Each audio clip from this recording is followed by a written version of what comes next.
Сайн байцгаана уу? Та нартай энэ өдрийн мэндийг хүргэе. За ингээд 5 гараг болсон байна. 3 дахь өдрийн шинэ 7 өдрийн 3 дахь өдрийн мэндийг хүргэж байна. За өнөөдөр номтой болог пэйж хуудасаас та нартай хайрын үлсгэлэн гэдэг сэдвийн бас энергийн задаргааг тайлбарлая гэж бодсон. За яагаад энэ сэдвийг сонгосон бэ гэхлээр нийгэмд маань маш их тохиолдож байгаа ганцхан манай улсын нийгэмд ч биш ерөөхдөө бүх дэлхийн ертөнцийн бүх орнуудад л энэ хайрын үлсгэлэн гэдэг сэдв сонор хүмүүсийн чихийг дэлдэлгэж нүдийг бүлтээлгэж гэх юм уу те. Бүх хүмүүс анхаарч өөрийгөө хайрлан гэж юу юм, бусдыг хайрлан гэж юу юм. Ер нь бид нар яг хайрын мэдлэгийн тухайд те хэрэг энэ хайрын талаар ойлголттой мэдлэгтэй юм бэ гэдэг талаар ингээд яригдж байгаа ийм сэдв учраас өнөөдөр та нартай бас гой сүнслэг талаас нь тайлбарлаж өгье гэж бодсон. За ингээд орой минь сайн байцгаана уу? Миний дуу хоолой сонсогдож байна уу гэдгийг комент бичээд өгөөрэй. За тэгээ микрофон асуудалгүй байх юм бол гол ярианда ороод явъя гэж бодож байна. За ер нь бол уг комментууд ирж л байгаа юм байна да. Миний утсан дээр харагддаг юм аа. За. Эндээс арч.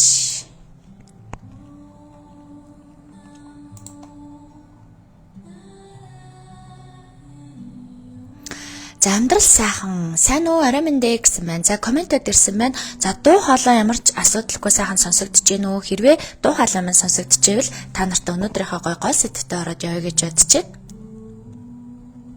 За тэгээ сайхан шинэ 7 өдрийг яаж эхлүүлж байна? Өнөөдөр номтой болог пэйж хуудас маань бол сүнслэг мэдлэгийн өрөө маань бол оройн бяцлаглалын ангитай байгаа. Сайн байна уу?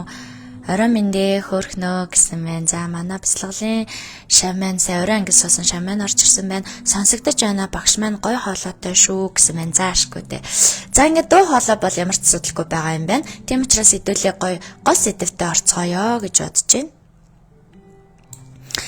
За сайн байцгаана уу? Энэ орой мэндийг хүргье. Өнөөдөр гайхалтай сэдв ярих гэж та нар маань надтай хамт лайвтайгаа хамт байгаарай. За надад бас ганцаараа байгаа юм шиг мэдрэмж төрүүлэхэд бол гоё лайк дараа, зүрх дараад хамтдаа комент чад хамтдаа гоё ингээд мэдрээд яваарай. За өнөөдөр би маш гоё сэдвийг сонгосон. За юу вэ гэхээр хайрын үлсгэлэн гэж юу вэ гэд та нарт маань бас ерөнхийдөө гарчигнаасаа бас сонсогдож байгаа болоо мэдрэгдэж байгаа болоо гэж бодож байна. За номтой болог сүнслэг мэдлэгийн өрөө энэ 7 хоногт оройны бясалгалтай байгаа. Оройны шилтгаангүй бясалгал маань орой 7:30-аас 8:30 хооронд болдог. Нийтдээ 5 өдрийн бясалгал байдаг.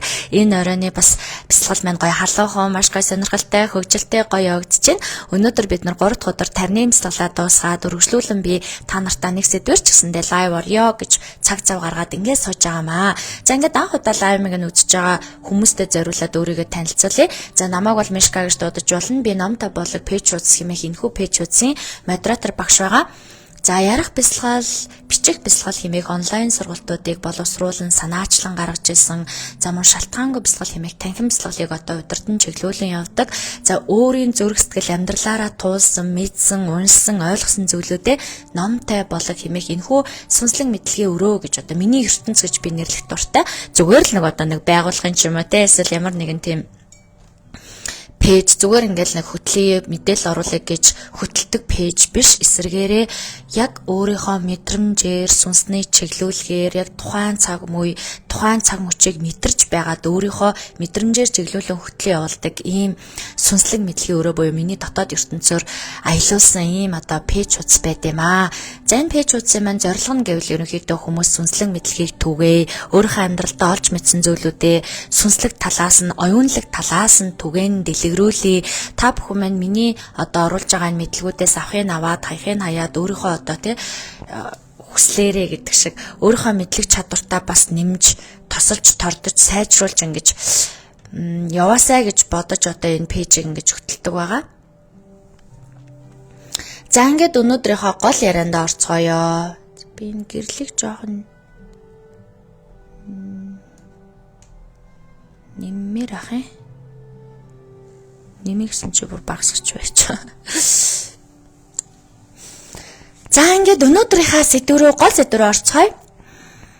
За та нар ингээд ер нь ингээд анзаарч байсан уу, ажиглаж байсан уу? Яг одоо дэлхийн ертөнц бүх ингээд хүмүүсийн эрэгтэй, эмэгтэй, хөгшин залуу ерөөсөө хамаагүй бүх хүмүүсийн дунд биднэрт нэг юм хайрын үнсгэлэн гэдэг нэг зүйл явагдаад байгаамаа. За энэ зүйлийг бид нар юу гэж тайлбарлаад байгаа гэхээр хвчлэн ерөөхдөө яг сэтгэл зүйн готрол, сэтгэл зүйн асуудал, одоо амьдралын трама өсөж торнжоох явцад тохиолдсон таагүй үйл явдлуудаас үүссэн мэдрэмжүүд гэж ингэж тайлбарлаад байгаа. Энийг бол бид нар сүнслэг талаас нь бол хайрын үлсгэлэн юм байна гэж ингэж тайлбарлаж ингэж авч үзэж байгаа. Тэгэхээр хайрын үлсгэлэн гэдэг сэдвээр энэ мэдрэмж танд тохиолдож байсан уу? Энэ мэдрэмж хизээ нэгэн цаг танд одоо ч юм уу те эсвэл тохиолдож байгаа юу? Хэрвээ тохиолдож байсан бол та энэ одоо хайрын мэдрэмжийн хайрын үлсгэлэнгөө давж гарч чадсан уу? Эсвэл та яг хайрын үлсгэлэнтэй байгаа гэдгээ мэдхгүй явж гин үү те? Ийм сэдвүүдээр ингэж ярих гэж байгаа. За энэ зүйлүүдийг ингээд өөрөөсөө асуугаад би чинь хайрын үлсгэлэнд орцсон явж байгаа хүн юм байна штэ гэдгээ мэдснээр ямар ач холбогдолтой юм гэхээр хүн өлсөж байгаа гэдгээ мэдэх юм бол яадаг вэ гэхээр хоолунд идээд арга хэмжээ авдаг штэ тий. Тийм учраас бид нар сэтгэл зүйн хувьд мэдрэмжийн хувьд өөрөө арга хэмжээ авах цаг болсон гэдгийг би танд өнөөдөр энэ сэдвээрээ сануулах гэж хэрвээ арга хэмжээ авах бол ямар арга хэмжээ авах ёстой байдгийг ямар одоо үйлдэлүүд байд юм бэ гэдгийг бас өөрийнхөө мэдэж таньсан одоо зүйлүүдээсээ санал болгох гэж тайлбарлах гэж энэ сэдвийг сонгож байгаамаа. За тэгэхээр ингээд хэдүүлээ надад ярих сэдв байна, танд сонсох зав байна уу гэдэг шиг те. Хэдүүлээ одоо энэ гоё маш гоё тослог сэдв байхгүй юу? Маш гоё тослог тэгээ маш чухал бүхэл насны хүнд хэрэгтэй. Ерөөсөө ганцхан насан турсан хүнд ч юм уу, ганцхан гэр бүлтэй хүнд ч юм уу те бишээ. Энэ ингээд хүн болж турсан танд бүх хүмүүст хэрэгтэй сэдв учраас яг тэр талаас нь хэдүүлээ ингээд гоё ярилцаад явъя гэж ингэж бодсон юм аа. Би яад энэ сэдвээр ярихаар болсон бэ гэхээр би ингээд нэгдэж та нар маань намайг бол одоо мэддэг болсон болов уу гэж бодож байна. Аавра үздэг, амьдралын код гаргадаг, би олон хүнтэй уулзаж ярилцдаг. Энэ ажил маань мэдээж надад маш олон сэтлүүдийг төрүүлдэг, маш олон хүмүүсийн зовлон зүтгүүрийг дэнслэх, ухаарах, ойлгох боломжийг олгодог. Гэхдээ би зөвхөн авраа үзээ суудаг гэхээс илүүтэйгээр одоо бяцлал заадаг, хүний сүнслэг хөгжлийн тал дээр оюун мэдлэг, өөрөөсөө гаргасан хичээлүүдэд боловсруулдаг тий. Энэ зүйлүүдийг ингэж таниулахыг хичээдэг, ийм зүйл хийдэг. Яа би ийм зүйл хийдэг болсон бэ гэхээр би өөрөө нэгэн цагт гэдэг шиг тий. Би өөрөө хоолон хурдны блогтой явж исэн үе надад байсан. Би өөрөө сэтгэл зүйн готролд орж исэн үе надад байсан. Би хамаа орлогын сон гэж боддог хүмүүсийг одоо сонсоод ерөөсөө гайхдаггүй. Яагаад вэ гэвэл ингэж бодогдох бодол үнэхээр хүнд байдаг шүү те. Ингээд бодогдоод нэр ингээд амьдрахаар үхийн сон гэж боддог үе байдаг шүү гэдгийг би өөрөө биеэр сэтгэлээр бүх зүйлээрээ тулж исэн учраас энэ зүйлүүдийнхээ учрыг надад олохын тулд хин нэг багш надад гарч ирээл те. За чи энэ үе дээр явж байгаа юм байна. Ингээрээ тэгээрээ гэдэг тухайн үед бол надад тохиолдож байгаа бол ямар нэгэн чиглүүлэгч, ямар нэгэн багш байхгүй. Би яг ингээд сохроороо гэдэг шиг те. Яг л хар харанхуй хар нөхөн дунд ганцаархнаа яваад урд ханч байгаа мó, нүгч байгаа мó, шалбагч байгаа мó, юу ч байгаа гэдгээ мэдхгүй ингээд явж явах үеэсээ өнөөдөр бусдыг чиглүүлээд бяцлаглалын багш болоод явах үе хүртлээл ингээл явж гин. Гэхдээ яг одоо би ингээд өөрийгөө олоод төгсгөл оргилд нь очицсан те. Бүр ингээ орой дээр нь очицсан заларсан хүн бол биш. Яг одоо ч гэсэн хүний хараа төвшин болгонд хүнээс өөр мэдрэмж гарч идэг. Та ямар одоо төвшөнд явж гин гэдгээр шалтгаалаад яг тэр төвшөндөө таарсан мэдрэмж, төвшөнд нь таарсан үйл явдал, төвшөнд нь таарсан амьдралын зам ясны болон таны сонголтоос хамаарсан үйл явдлууд ингээд эргэлдээд явж идэг. Тийм учраас би мэдээж одоо тодорхой хэмжээний нэг төвшөнд байж таараа тэр төвшөндөө таарсан үйл явдал надад бас тохиолдол явж идэг гэсэн үг. Тэгэхээр миний одоо өмнөх олоод мэдсэн, туулаад давцсан юмнуудаа бол би яриад байгаа. Туулж даваагүй олж мдээгүй зүйлүүд рүү бол би ордоггүй. Яагаад гэвэл би ингээд нэг ном уншаад тэр уншсан номноосоо мэдсэн мэдлэгээ түгэж байгаа хүн биш. Би өөрийнхөө бие сэтгэл амьдралаараа туулаад ойлгоод өөрөө ард нь гараад ингээд ярьж байгаа учраас энд ингээд мэдхгүй зүйлийн хадлаар бол би угаасаа ярьж чадахгүй. Тэгэхээр хоолон чакра буюу ярих бясалгал гэдэг би онлайн сургалтыг боловсруулдаг. Энэ сургалтын дээр мань заадаг хамгийн гол одоо өгөх гэж байгаа айдиа бол ерөөсөө хүн юу ярих гэж байгаагаа маш сайн мэдчих хэвээр. Тэр зүйлээ сүнсээрээ мэдсэн хүн бол ямар ч хэл ярианы чадваргүй хүнч маш гой сайхан ярьдгаа гэдэг зүйлийг би одоо ойлгуулахыг хичээдэг. Тийм учраас би өөрийнхөө мэддэг, сурсан, ойлгосон, мэдэрсэн зүйлүүдээ ярихыг хичээдэг болохоос биш аль болох ингээд нэг юм зүгээр ингээд сонсон зүйлээ ярихыг боддоггүй. Тийм учраас надад энэ хайрын үлсгэлэн гэдэг зүйл тохиолдож байсан бага насанд маань, дунд насанд маань, эдэр насанд маань, хүнтэй суухад, хүүхд гаргахад гэдэг. Энд чинь хараа ингээ нэг л үед те ганцхан удаа тохиолдол дуусчдаг зүйл биш байхгүй. Хүний төвшөндөө өөр байдгаа гэдэг шиг төвшөнд нь тохиолдож явдаг зүйл юм билээ. Тийм учраас бид нар энэ одоо зүйлийн талаар маш сайхан ойлголттой байх ёстой гэж бодож би өнөөдөр энэ сэдвийг сонгосон юм аа. Нийгэмд угаасаа л ийм зүйл байгаа, бүх хүмүүсийн дунд байгаа. Хүмүүс ингээд гаднаасаа нэг тийм хайраар үлсэж байгаагаа мэдрүүлэхийг мэдж байгаагаа ч ингээд бусдад мэдрүүлэхийг хүсдэггүй гэх юм уу? Яагаад юм бэ гэхээр угаасаа л нөгөө л нэг үлэг басан те. Би хүнд юу гэж бодогдох бол, би хүнд юу гэж харагдах бол, хүн намайг юу гэж ялчих бол гэдэг нөгөө бидний нэг юм гадуураа ингээд бүрхсэн бүрхүүл байгаа даа шүү дээ, нэг маск те. Бид нар нэг юм нэг бүрхүүл дотор нэг аквариум дотор яваад байгаа шүү дээ. Хүн намайг юугаа бодчих бол тэр хүний таны юу гэж бодох хинт хамаатай юм бэ те. Эсвэргээрээ яг та өөрөө жинхэнэ юу мэдэрч гин, юу ойлгож гин, юу сурж гин гэдэг чинь айгуу чухал сүнсний аялал хийгээ явж байгаа гэдгээ ойлгоод мэдчихлээр тэр зүйл, тэр хүлээс тэр нэг хүн намайг юу гэж бодох байсан бол гэдэг зүйлээс ер нь бол гардаг. За гэхдээ би ч гэсэн мэдээж хүн намайг юу гэж бодох вэ гэж бодсон үе дээрээ явж байсан, яваад юу мэдрэгдэг гэдгийг бол мэдээж ойлгож байгаа. Тэрийг ингээд хүн болгон л мэдэрч тулж үзчихсэн байх гэж бодож байна. За ингээд хэдүүлээ гол сэдв рүүгээ орцгоо. Ийм шалтгаануудаар ерөнхийдөө энэ сэдвийг ярьж байгаа юм байна. Энэ сэдв юг одоо ярих нь бол их тодорхой болж байгаа болов уу гэж бодож байна. За бид нар хараа ингээд нийгэмдээ хүн болж дөрөөд ихийнхаа гидсэнд ингээд бүрлдэж байхдаа ерөөсөө л бидний одоо үндсэн хуулийн нэг хүн амьд явах хэрэгтэй гэж заасан байдагтай адилхан сүнслэг мэдлэгийн хувьд бол бид нар ингээд хүн болж төрөөд та хүн гэдэг бодголыг авч ийн гэдэг нь та хайрлах хайрлагдах хэрэгтэй төрдөм байна л та. Энэ нь бол ерөөсөө ямар нэгэн цаасан дээр бичсэн бичээгүйгээс үл хамааран угаасаа л бидний хүн болоод ийм олон одоо тэ смарт бидний дотор маш олон бодголууд байгаа. Энэ бодгол энэ гоё мэдрэмжүүдээ хайр гэдэг мэдрэмжээр хамгийн одоо их тосолж тордож тэр хайраараа бид нар ингэж жигүүрлэгдэж явах хэрэгтэй юм байна л та. Тэгсэн чинь бид нар хамгийн анхдагч хэрэгцээ буюу хүн болж төрсөн хамгийн анхдагч номер 1 мэдрэмжээ ерөөсөө авах гэж маш их зовдсон байна. Мэдрэх гэж маш их зүдэрдэм байна. Авч чадаагүй, өгч чадаагүй, мэдэрч чадаагүйгээс болоод юм хайрын дутагдалд орчтой юм байна. Хайрын дутагдалд орохоор чинь та одоо ингэж бодоод үзтээ. Та ямар нэг юмны дутагдалд орсон байна гэж бодъё. За жишээ нь усны дутагдалд орё. Өнөөдөр хэдүүлээ. Өдөржингөө өглөөнөөс хойш та завгүй байгаад ямар нэгэн байдлаар ус ууж амжихгүй бай гэж бодъё. Хэрвээ ийм байгаа тохиолдолд бол та ам хатаад, ам цангаад усны дутагдалд орсноосоо болоод хүнтэй сул ярина, хүнтэй юм ярьж чадахгүй, ярьсан байсан сүулдэ яриад ирэх юм бол ам хатаад дотор хураашаа сүулдэ бүр уур хүрнэ, бухимдна, сүулдэ нөгөө ус хаанаас ч хамаагүй ямар ч контролгүй ингээд титэрхий цангасан хүн бол юунаас ч хамаагүй ус шалбааг ч хамаагүй уухыг боддог тийм үү. Шалбааг байна уу, бохор байна уу ингээд ам ингээд цангаагүй үед бол айгүй хэнцэр бид нар чинь айгүй сонголттой. Би зөвхөн ийм л ус уудаг, би зөвхөн энийг л хэрэгэлдэг. Би ийм дэлгүүрээс ийм л юм уудаг гэд явдаг бай гэж бодё. Тэгсэн чинь нөгөө ам цангаад уус олдохгүй хэцүү нөхцөл байдалд байгаад ингээд цангах мэдрэмж төрсөн чинь бо юу ч хамаагүй уухансан гэж бодно те. Юу ч хамаагүй уухансан ингээ бодоо явжсэн чинь бүр ингээд хатаж өгөх гээд бүр ингээд эцсийн төгсгөлд ирэхээр шалбаагч хамаагүй уухансан гэж бодно те. Бараг шалбаагтаа хамаагүй таарчсан гэж бодсон чинь бараг шалбаагч таарахгүй байх үе гардаг. Яг ингээд ямар нэгэн зүйлээр дутагдах мэдрэмж гэдэг нь ямар аимшигтай байдаг вэ гэдгийг энийгээр ойлгох гэж хичээж байна гэх юм уу.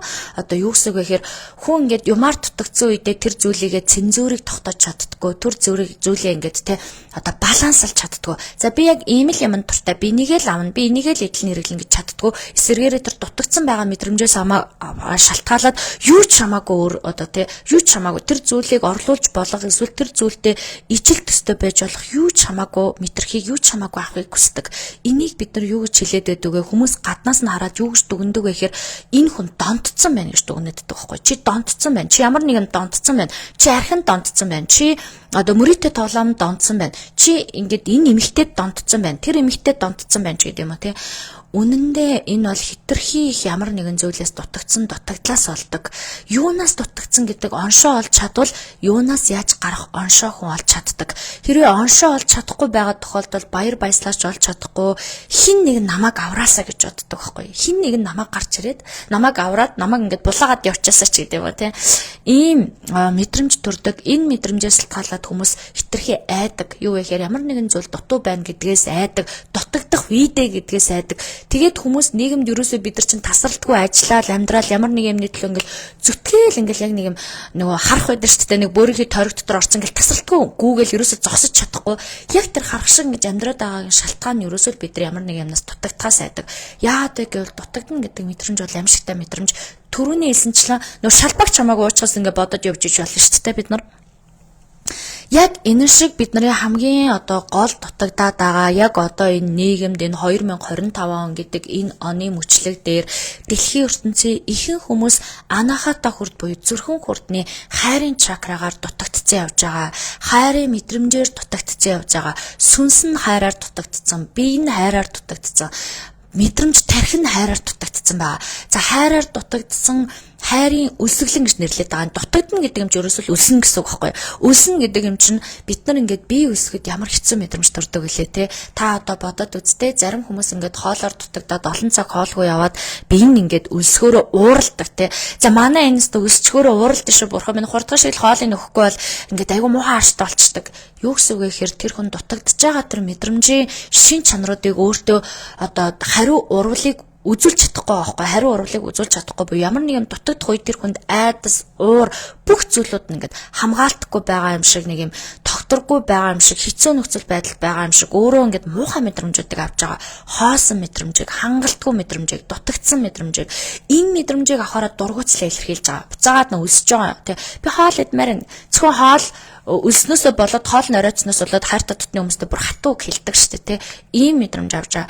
Энэ бол нөө үлсэх мэдрэмж гэдэг чинь ямар аимшигтай юм бэ гэдгийг бид нар харуулж байна тий. За тэгэхээр бид нар чинь үлсэхгүй тулд хоол унд өдөр болго идэхийн тулд ямар нэгэн зүйлийг батлахын тулд амьдрахын тулд төлөөлж зөвшөөрөгдөхийн тулд ингээл нэг юм хийгээл яадаг бахна. Бид нар цангахгүй тулд ус олж уухын тулд ингээл бас ямар нэгэн зүйл хийгээл явж яадаг бахна. Гэтэл энэ зүйлүүдийн оюуны төвшөнд хүрэгдэг мэдрэмж гэж байгаа. За танд үндсэн 7 хүрд гэж байгаа. Бүх хүнд үндсэн 7 хүрд гэж байгаа. Үндсэн 7 хүрдийг оюуны буюу суур хүрд гэж 2 хуваадаг. За 2 одоо хүүхний голд байралтай анахата хүрд гэж байгаа. Анахата хүрд нь өөрөө зүрхэн хүрд гэж явдаг. Энэ зүрхэн хүрднээс дээшээ оюуны хүрд гэж явдаг. Оюуны хүрдэнд бидний дуу хоолойны хүч чадал, мэлмээ буюу зүүн совин, тэтэм хүрд буюу санаачлахын хүрд ингээд золон орой дээр байрладаг. Энэ хүрдүүд ордог. Золон орой дээр байрлаж байгаа энэ тэтэм хүрд маань өөрөө амьдралаа сайжруулах гоё шилдэг санаа, тэнгэрлэг бодлууд, бизнесээ авч явах, ажлаа авч явах, амьдралаа авч явах энэ санаануудыг төрүүлж өгч яадаг. Гэтэл энэ бүх оюуны үрд чи юунаас эхлэлтэй юм бэ гэсэн чинь зүрхэн үрд буюу хайраас эхлэлтэй. Зүрхэн хүрд өөрөө гол хүрд гэж явдаг. Зүрхэн хүрд доошоо суур хүрдүүдийг тижээдэг, дээшээ оюуны үрдүүдийг тижээж яадаг.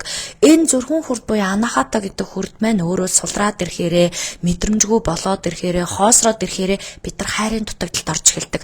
Хайрын дутагдалд орж ирэхээрээ нөгөө түрүүний хоолны дутагдалд орохоор өсөж байгаа, уралж байгаа хүн шиг усны дутагдалд орохоор юу ч хамаагүй уухыг хүсэж байгаа тийм өлсгөлн донцсон мэдрэмжүүд биднээс автоматар төрж идэгөө.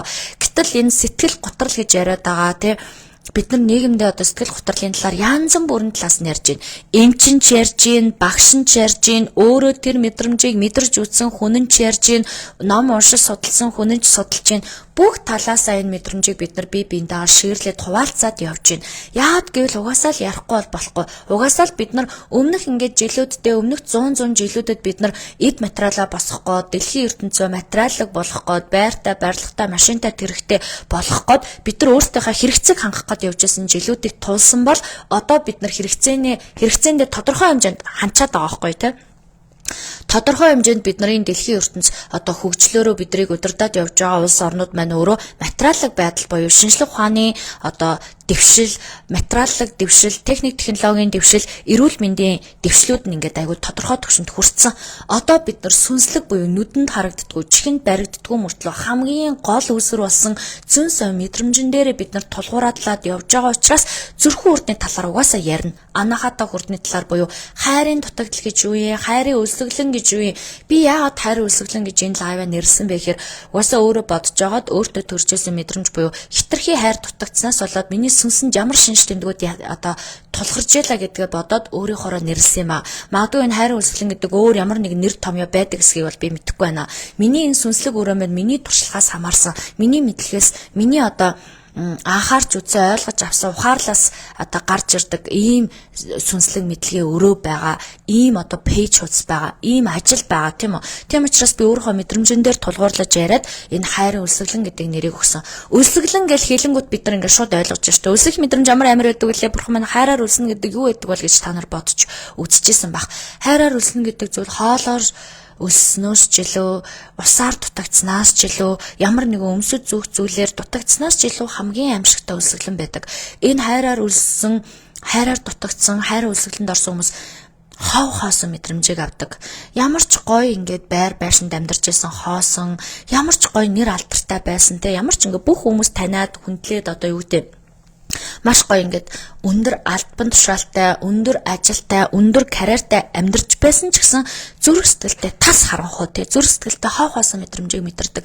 Энэ мэдрэмж бол хүнд айх мэдрэмжийг, муухай мэдрэмжийг, тусгаарлагдсан юм шиг мэдрэмжийг, сэтгэл гутралыг бууруулах, аз жаргалын гормоныг доош нь одоо унгаах ийм мэдрэмжүүдийг төрүүлж идэг. Тэгэхээр та бодож үзэх хэрэгтэй. За би хайр үлсгэлэнд орсон байна уу? Хин ингээд хайр үлсгэлэн надад ийм хоосон мэдрэмж, надад дутуу мэдрэмж, надад айх мэдрэмж, надад ийм те готрох мэдрэмж, надад өөрийгөө буруутгах мэдрэмжүүд надад төрж исэн үү гэдээ өөрөөсөө асуух хэрэгтэй.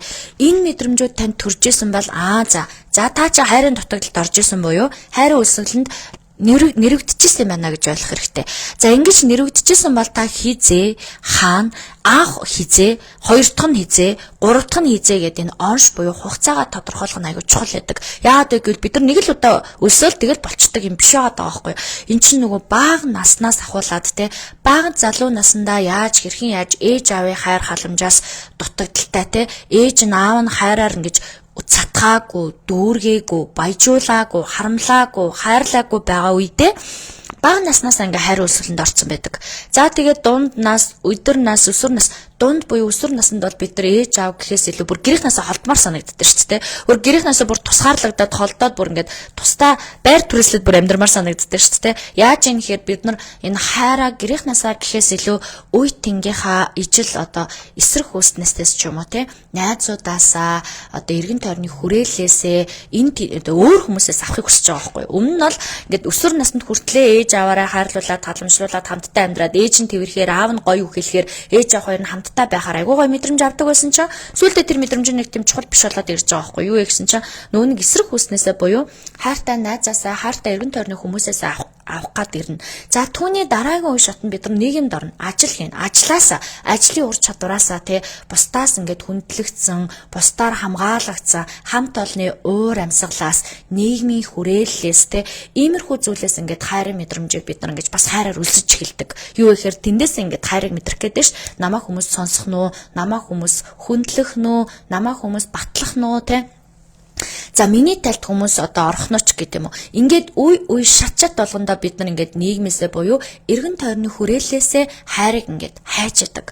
Тэгэхээр хайр гэдэг юм чинь нэг идэл цадаал эсвэл нэг сайхан ингээд хань ижилтэй болоод те хүнтэй суугаад тэр хүн үнэхээр сайхан хайрлал бүр ингээд бүх зүйлээр нь хайрлал хамгаалал тэгэл болчдөг биш байгаа байхгүй. Тэгсэн чинь тэр хүнд найзад хэрэг болоод те би ингээд хэдий сайхан хантаач гэсэн найзууд надад хэрэгтэй байна. Миний найзууд намайг тэгээд ингээд орхиод явсан. Эсвэл миний найзууд надаас ингэж холцсон ч гэдэг юм. Баян найзуудаа ярьж идэг тийм хүмүүс байдаг тий. Яагаад вэ гэвэл тэр хүн найзуудаас буюу хамт олноос ч юм уу өөр зүйлээс авах тэр хайр нь өссөн явж байгаа байхгүй. Тэр хэсгийнх нь хайр нь өсөглөн. Тийм учраас тэрийгэ дүүрэх гээд ингээд хэдий гэр бүлээсээ гой хайр авдаг ч гэсэн бас зүйлүүдээс авах гээд явж байгаа гэсэн үг байхгүй. Тэгэхээр ингээд хайр гэдэг зүйл чинь ганцхан нэг зүйлээс аваад нэг хүнээс аваад болчтой зүйл бас биш байгаад байна.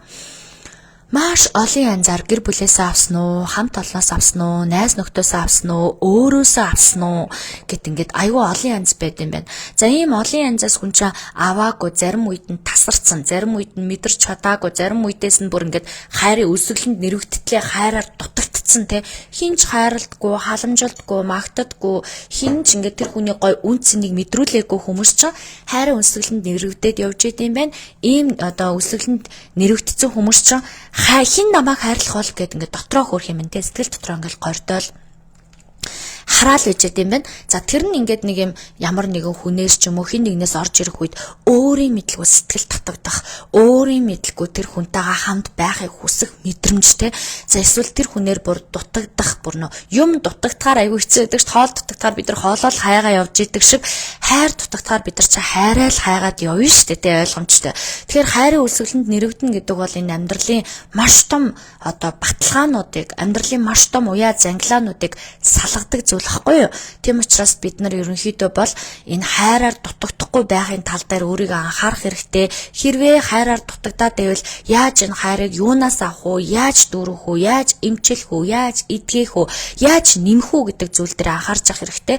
Яагаад гэвэл бид нар өөрөөсөө мөнгө нэмий, мөнгө олъё, байртай болъё, машинтай болъё гэж яваад идэг мөртлөө хайраа нэмий, хайраа хөгжүүлье, хайран дээр суралцъя, хайрыг ойлгоё гэж юусоо явдаггүй байгаа байхгүй. Тэрнээсээ болоод амьдралын нөгөө гол парана урсгал буюу энерги урсгал те, амьдралын хамгийн ингээд таныг тижээдэг, титэгдэг, таныг үргэлж үзэсгэлэнтэй сайхан харагдахад, бусдаас илүү харагдахад, бусдаас илүү гоё аз жаргалтай нөгөө нэг бусдыг ингээл надад ад жаргал авчирна гэж харах биш те. Бусдаас хараат биш. Өөрөө ад жаргалыг гаргаж ирэхэд ингэж хүрэгдэг юм бол хайр байд юм байна. Хайрын энерги байд юм байна. Тэгэхээр бидний нөгөө сэтгэл готрол, трама өксөж тойронсон бага насандаа бид нар ийм асуудалтай байснаас болоод би бусдыг хайрлах чадахгүй, бусдаас хайр авч чадахгүй байна гэж яриад байгаа энэ зүйлүүд чинь бид нар өөрсдөө хайрын үлсгэлэн дэснэ мэдхгүй. Хайрын үлсгэлэн гэдэг зүйлийг одоо өөртөө байгаа тохиолдож байгаагаа ойлгохгүй. Зүгээр л ингээл нэг хүнтэй явж байгаа л нэг хүн шууд ингээл автоматар хайртай болоод тэгэл тэр хүнтэйгээ байжснаас салаад дахиад өөр хүнтэй хайртай болоод яваад байна гэж ойлгоод идэг. Үнэндээ үгүй. Та нөө зоригтой хүрээгүй учраас дараагийн хайр гарч ирээд, та нөө хайраараа дүүрээгүй цадаагүй учраас дараагийн сонголтууд гарч ирээд байгаа. Юу гэсэн үг вэ гэхээр та ингээд эхлээд ресторанд ороод тэ маш өсөж ин гэж бодъё л та. Өсөж жагаад өсөж явахдаа бид нар аюулгүй олон юм захиалцдаг те. Идэж чадахгүй, барахгүйгаа мэдхгүйгээр 2 3 4 5 хоол ингээл захиална. Би шүлтөө нэг хоол аавна, хуурай нэг хоол аавна, ойр дидэггүй хоолоо нэг аавна, одоо хурдан гарах нэг хоол аавна гээл те. Янз бүрийн ингээд олон ингээд сонголтуудыг гаргаж ирээд тэр ингээд олон сонголтуудаасаа бид нар идчих хугацаанд цадчихдаг шүү дээ. Цадаад нөгөө хэрэггүйгээ ингээд авч явах хэрэг гардаг үстэй, дараа үлсгөрөө хэрэглийгээд те. Яг ингэдэг шиг бид нар амьдралд ингээд хандаад идэг. Юу вэ гэхээр та нөгөө хайр, гайхалтай хайр олж чадаагүй байгаа учраас та бага залуу наснасаа бүх ингээд эдэр нас, зунд нас, бүх ингээд насандаа ямар нэгэн байдлаар нөгөө хайрыг дүүрэн мэдэрч чадаагүй өссөн явж яснаа мэдхгүй, өссөн явж яснаасаа болоод та бүх цаг мөчтөө хайрыг хүсээд байдаг. Хин нэгэн танд гоё үг хэлэхээр гоё санагдаж гин үү? Хин нэгэн таныг тэрж авахаар сайхан мэдрэмж төрж гин үү? Хин нэгнээс ингээд нэг юм анхаарал халамжтай нэг гоё үг сонсчоор ямар гоё юм бэ гэд ингэж гин үү? Ингээд байна гэдэг нь ер нь аль нэг шатанд та ямар нэгэн байдлаар хайрын үлсгэлэнд байсан тэр мэдрэмж байсан гэсэн үг байхгүй. Тэгэхээр бид нар ресторанд ороод нэг хоол захиалчаад тэгээ ингээд цацсныхаа дараа харсан чинь үнэндээ таны хамгийн дуртай идэх хүсдэг хоол чинь шал өөр хоол идэг байхгүй. Тэгсэн чинь нөгөө сонгосон хоол чинь нөгөө өлсөж явахдаа сонгоцсон хоолтой. Өлсөж явахдаа буюу хэцүү ядраад өлсөд орж ирсэн үедээ би нэг чаавн тэрэг ч идэн ингэн тэгнэ бага хоол юм авсан байдаг. Яг тэр шиг бид нар амьдралдаа өлсөж байхдаа ингээд хайртай хүнээс сонгох тохиолдол гардаг. Хайр халамж дутагдсан үедээ, ганцаардсан үедээ, айцсан үедээ хамгийн зөөлөн үг хэлсэн, хамгийн ингээд наацхан анхаарал халамж танд үзүүлсэн үнийг энэ миний хайртай хүн юм байна шүү гэдэг ингээд сонгочдөг. Тэгээд ингээд амьдралд ухаарл аваад, хайраар дүүрээд, ажил төрөлтөө болоод, нийгэмд карьертай болоод ингээд дүүрээд ирсэн чинь нөгөө нэг одоо цадаад ирсэн чинь хоолоо харсан чинь миний хамгийн дуртай хоол тэр байсан байна гэд боддог шиг нөгөө нэг хамт байгаа хүн нь ч юм уу таныг нөгөө хайраа гэж сонгосон хүн нэг л биш юм шиг болоод тэр хүндээ итгэлтэй биш те. Тэр хүндээ ингээд нэг таны зорилгочин бүрэн биелэгдээгүй юм шиг мэдрэмжүүд авдаг. Ингээд мэдрэмж авж байгаа хүн чинь дахиад гүндээ хайр үүсгэлэнтэй байна гэсэн үг байхгүй юу гэхээр яг нэг хүссэн сонголтоо хийгээгүй ч юм уу те ийм ингээд хайрын гүндээ үүсгэлэнтэй байгаа хүн дахиад шаарддаг өөрөөсөө дахиад хайрыг шаарддаг надад тийм хүн хэрэгтэй байна би тэгмээр нь одоо та нар хараараа 2025 онд маш олон салалтууд маш олон энерги одоо гэр бүлийн асуудлууд үүсэж байгаа би нэг жил эхлэхийн анх жил эхэлж байгаа 12 сард 11 саруудад лайвуудаараа ярьжсэн яагаад гэвэл жил болгоо өөр өөр тооны чичиргээтэй жил болгоо өөр өөр ингэсэн онцлогтой жил болгоо өөр өөр сахиусан тэнгэрүүдийн идэвхжэлтэй явагддаг.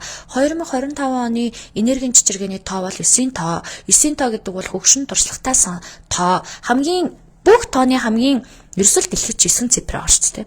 9 цифрийн хамгийн том тоо нь бол 9 тоо байдаг. Хамгийн том хамгийн бүх тоо өмнөх одоо бүх тоонуудаа багтааж байгаа тоо нь өөрөө 9 тоо учраас энэ жил одоо илүү сүнслэг хөгшин сүнс гарч байгаа. Энэ жил хөгшин туршлагатай сүнсний хүсэл амлалт гээрл бол ерөөсөл хайр юм а.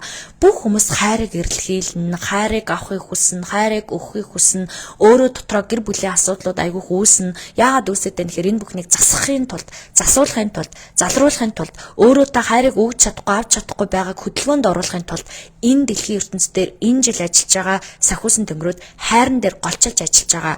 Өнгөрсөн жил 8 тонн дээр бизнес шин санаа амжилт бүтээл өөрөө өөрийгөө манлайлах тал дээр ажиллаж исэн бол энэ жил бол бид нар дээр илүү хайрын одоо энерги дээр ажиллаж байгаа учраас гэр бүл салалтууд, нийлэлтүүд, одоо хайрын мэдрэмжүүд ингээд хайрын өсөглөнгөөр өсөө явж исэн хүмүүс чинь гинт нөгөө хайрыг хүсэх тийм мэдрэмжүүд айгүйх одоо хүслүүд гэх юм уу мэдрэмжүүд төрнөө. Тэгэхээр бид нар нөгөө энэ мэдрэмжүүдээ яаж ухаалаг хандах уу гэдэг нь айгүй чухал болчиход байгаа байхгүй юу? За ингээд бид нар чинь ингээд бага наснасаа хайрыг аваагүй болохоор багадаа хайр өсөглөнтэй байсан юм байна. Дунд насандаа хамт олон найз нөхдгөө байсан учраас дунд насандаа хайр өсөглөнтэй байсан юм байна. Ажил туралд орсон чинь айгүй гатаархал нөгөө нэг гой хамт олонсоо хайр маш гой мэдрэмжийг авах гэсэн чинь хамт олон бас ингээд гадуурхал бид нар ч ерөөс ямар ч шатандаа бигээ хайрлж чадах болчиход байгаа байхгүй. Бүх шатандаа хинч хинийгээ чин сэтгэлээсээ хайрладаг. Сошиал орчин нийгмийн сошиал платформд орсон чинь бүгдөө нэг нэгээ хараацсан тий. Бүгдөө нэг нэгээ чи тэгж амьдраач ингэж амьдраач айгуу заагаад яагаад нүдээ нэгэд харалтаа бүгдөө хайрын өсөглөнтэй явж штэ. Бүгдөө ямар нэгэн байдлаас хайраар дутагдсан хайрын өсөглөнтэй байгаа учраас энийг гайх албагүй байгаа байхгүй. Нийгмийн хувьд хайрын өсөглөнтэй ингээд гэр бүлийн хувьд хайрын өсөглөнтэй ажил одоо тойрж байгаа хүрээллийн хувьд найз нөхдийн хувьд ч гэсэн бүгд хайрын өсөглөнтэй. Найзуудтайгаа хайрлаж чадахгүй тий халамжилж чадахгүй атаархдаг. Нэг үг хэлэхдээ нэг нь ингээд амжилт үзүүлж шууд тэр амжилтанд нь атаархал тэрийг хөдөлгөж эхэлдэг, муулж эхэлдэг. Яаж хийж яагаад нэг одоо нэг юм өөс юм дөрөөлж гаргаж ирэлчээ чи ийм муухан чи нүгээрээ ангисан байна ч гэдэг юм. Үгүй тэр хүн чинь төгс хүн биш шүү дээ тий. Нийгэмд чинь төгс хүн хизээч байхгүй бүгдөө алдаатай, дутагдaltaй, асуудалтай явж байгаа шүү дээ. Нэг нь хайраар дутагдсан байгаа бол нэг нь хайрын өсөглөнтэй, нэг нь хайрын асуудалтай явж байгаа бол буцаагаад хайраар халамжилдгүй мө? Хайр хилдэггүй мө? Халамжилж өгдөггүй мө? Гой үгээр тосолж торддоггүй мө? Аргаддаггүй мө? Нэг нь ингээл тий би ингээд хань ажил одоо гэр бүлээ цуцлуулъя гэж бодож байгаа гингүүт нь дайраал давшлаа те чист яагаад цуцлуулах гэж байгаа яагаад ингэж байгаа өстой ингэж болохгүй ийм ухаан байж болохгүй үгүй юу гэсэн юм бэ тэр хүн чинь хайраар дутагдаад сэтгэлээ ингээд цаашдаа аз жаргалтай амьдрахын тулд хайрыг авахын тулд хайрын аялалд гарах гэж болно шүү дээ тийм байхад ингээд гой тусалж чадахгүй бол дуугай байхгүй ингээд нэг нэгээ шөмжлөгч гэдэг юм уу нэг нэгээд дор дудагч хүн бүрийн ард маш том асуудлууд байдаг байхгүй юу би энийг өөрөө ч гэсэн мэдтгүй байсан үе байсан. Юу вэ гэхээр би энгийн ажил хийгээл явж байхдаа энэ ямар сонь ууртай хүн бэ? Энэ ямар сонь уйдгартай хүн бэ? Энэ ямар гой хөвчлөлтэй хүн бэ гэж хүмүүсээ нөө харагдаж байгаагаас нь байгаагаас нь мэдрэгдэж байгаагаар нь айгүйх шүүдэг, тунгаадаг байлаа. Тэгээ сүүлдээ ингээд ийм амьдрал үздэг, аавра энерги гаргадаг, хүний амьдралыг сонсдог ажлыг хийхээр хүн өөрөө ирэхгүй хүнийг тэг шүүж чадхаа болдог. Таа ч гэсэн миний оронд тийм ажил хийжсэн бол таа ч гэсэн тийм болно. Яагаад вэ гэвэл хүний дотоод сэтгэл гэдэг чи ямар өрдмөр юм бэ те? Ямар агуу юм бэ юм бэ? Ямар хэцүү юм бэ? Энэ хүн чи хөөх юм харахууд л амьдарч байгаа юм байна. Тэгээд ингээд ууртай болцсон юм байна. Тэгээд ийм ядардаг болцсон юм байна. Тэгээд ийм бухимддаг болцсон юм байна гэд хувь хүн болгоны дотор тохиолдож байгаа үйл явдлыг сонсоол ахаар хүн бүгдөө л хайрын үсгэлэнтэй байгаа юм биш тэл гэдэг зүйлийг ойлгодог байхгүй юу.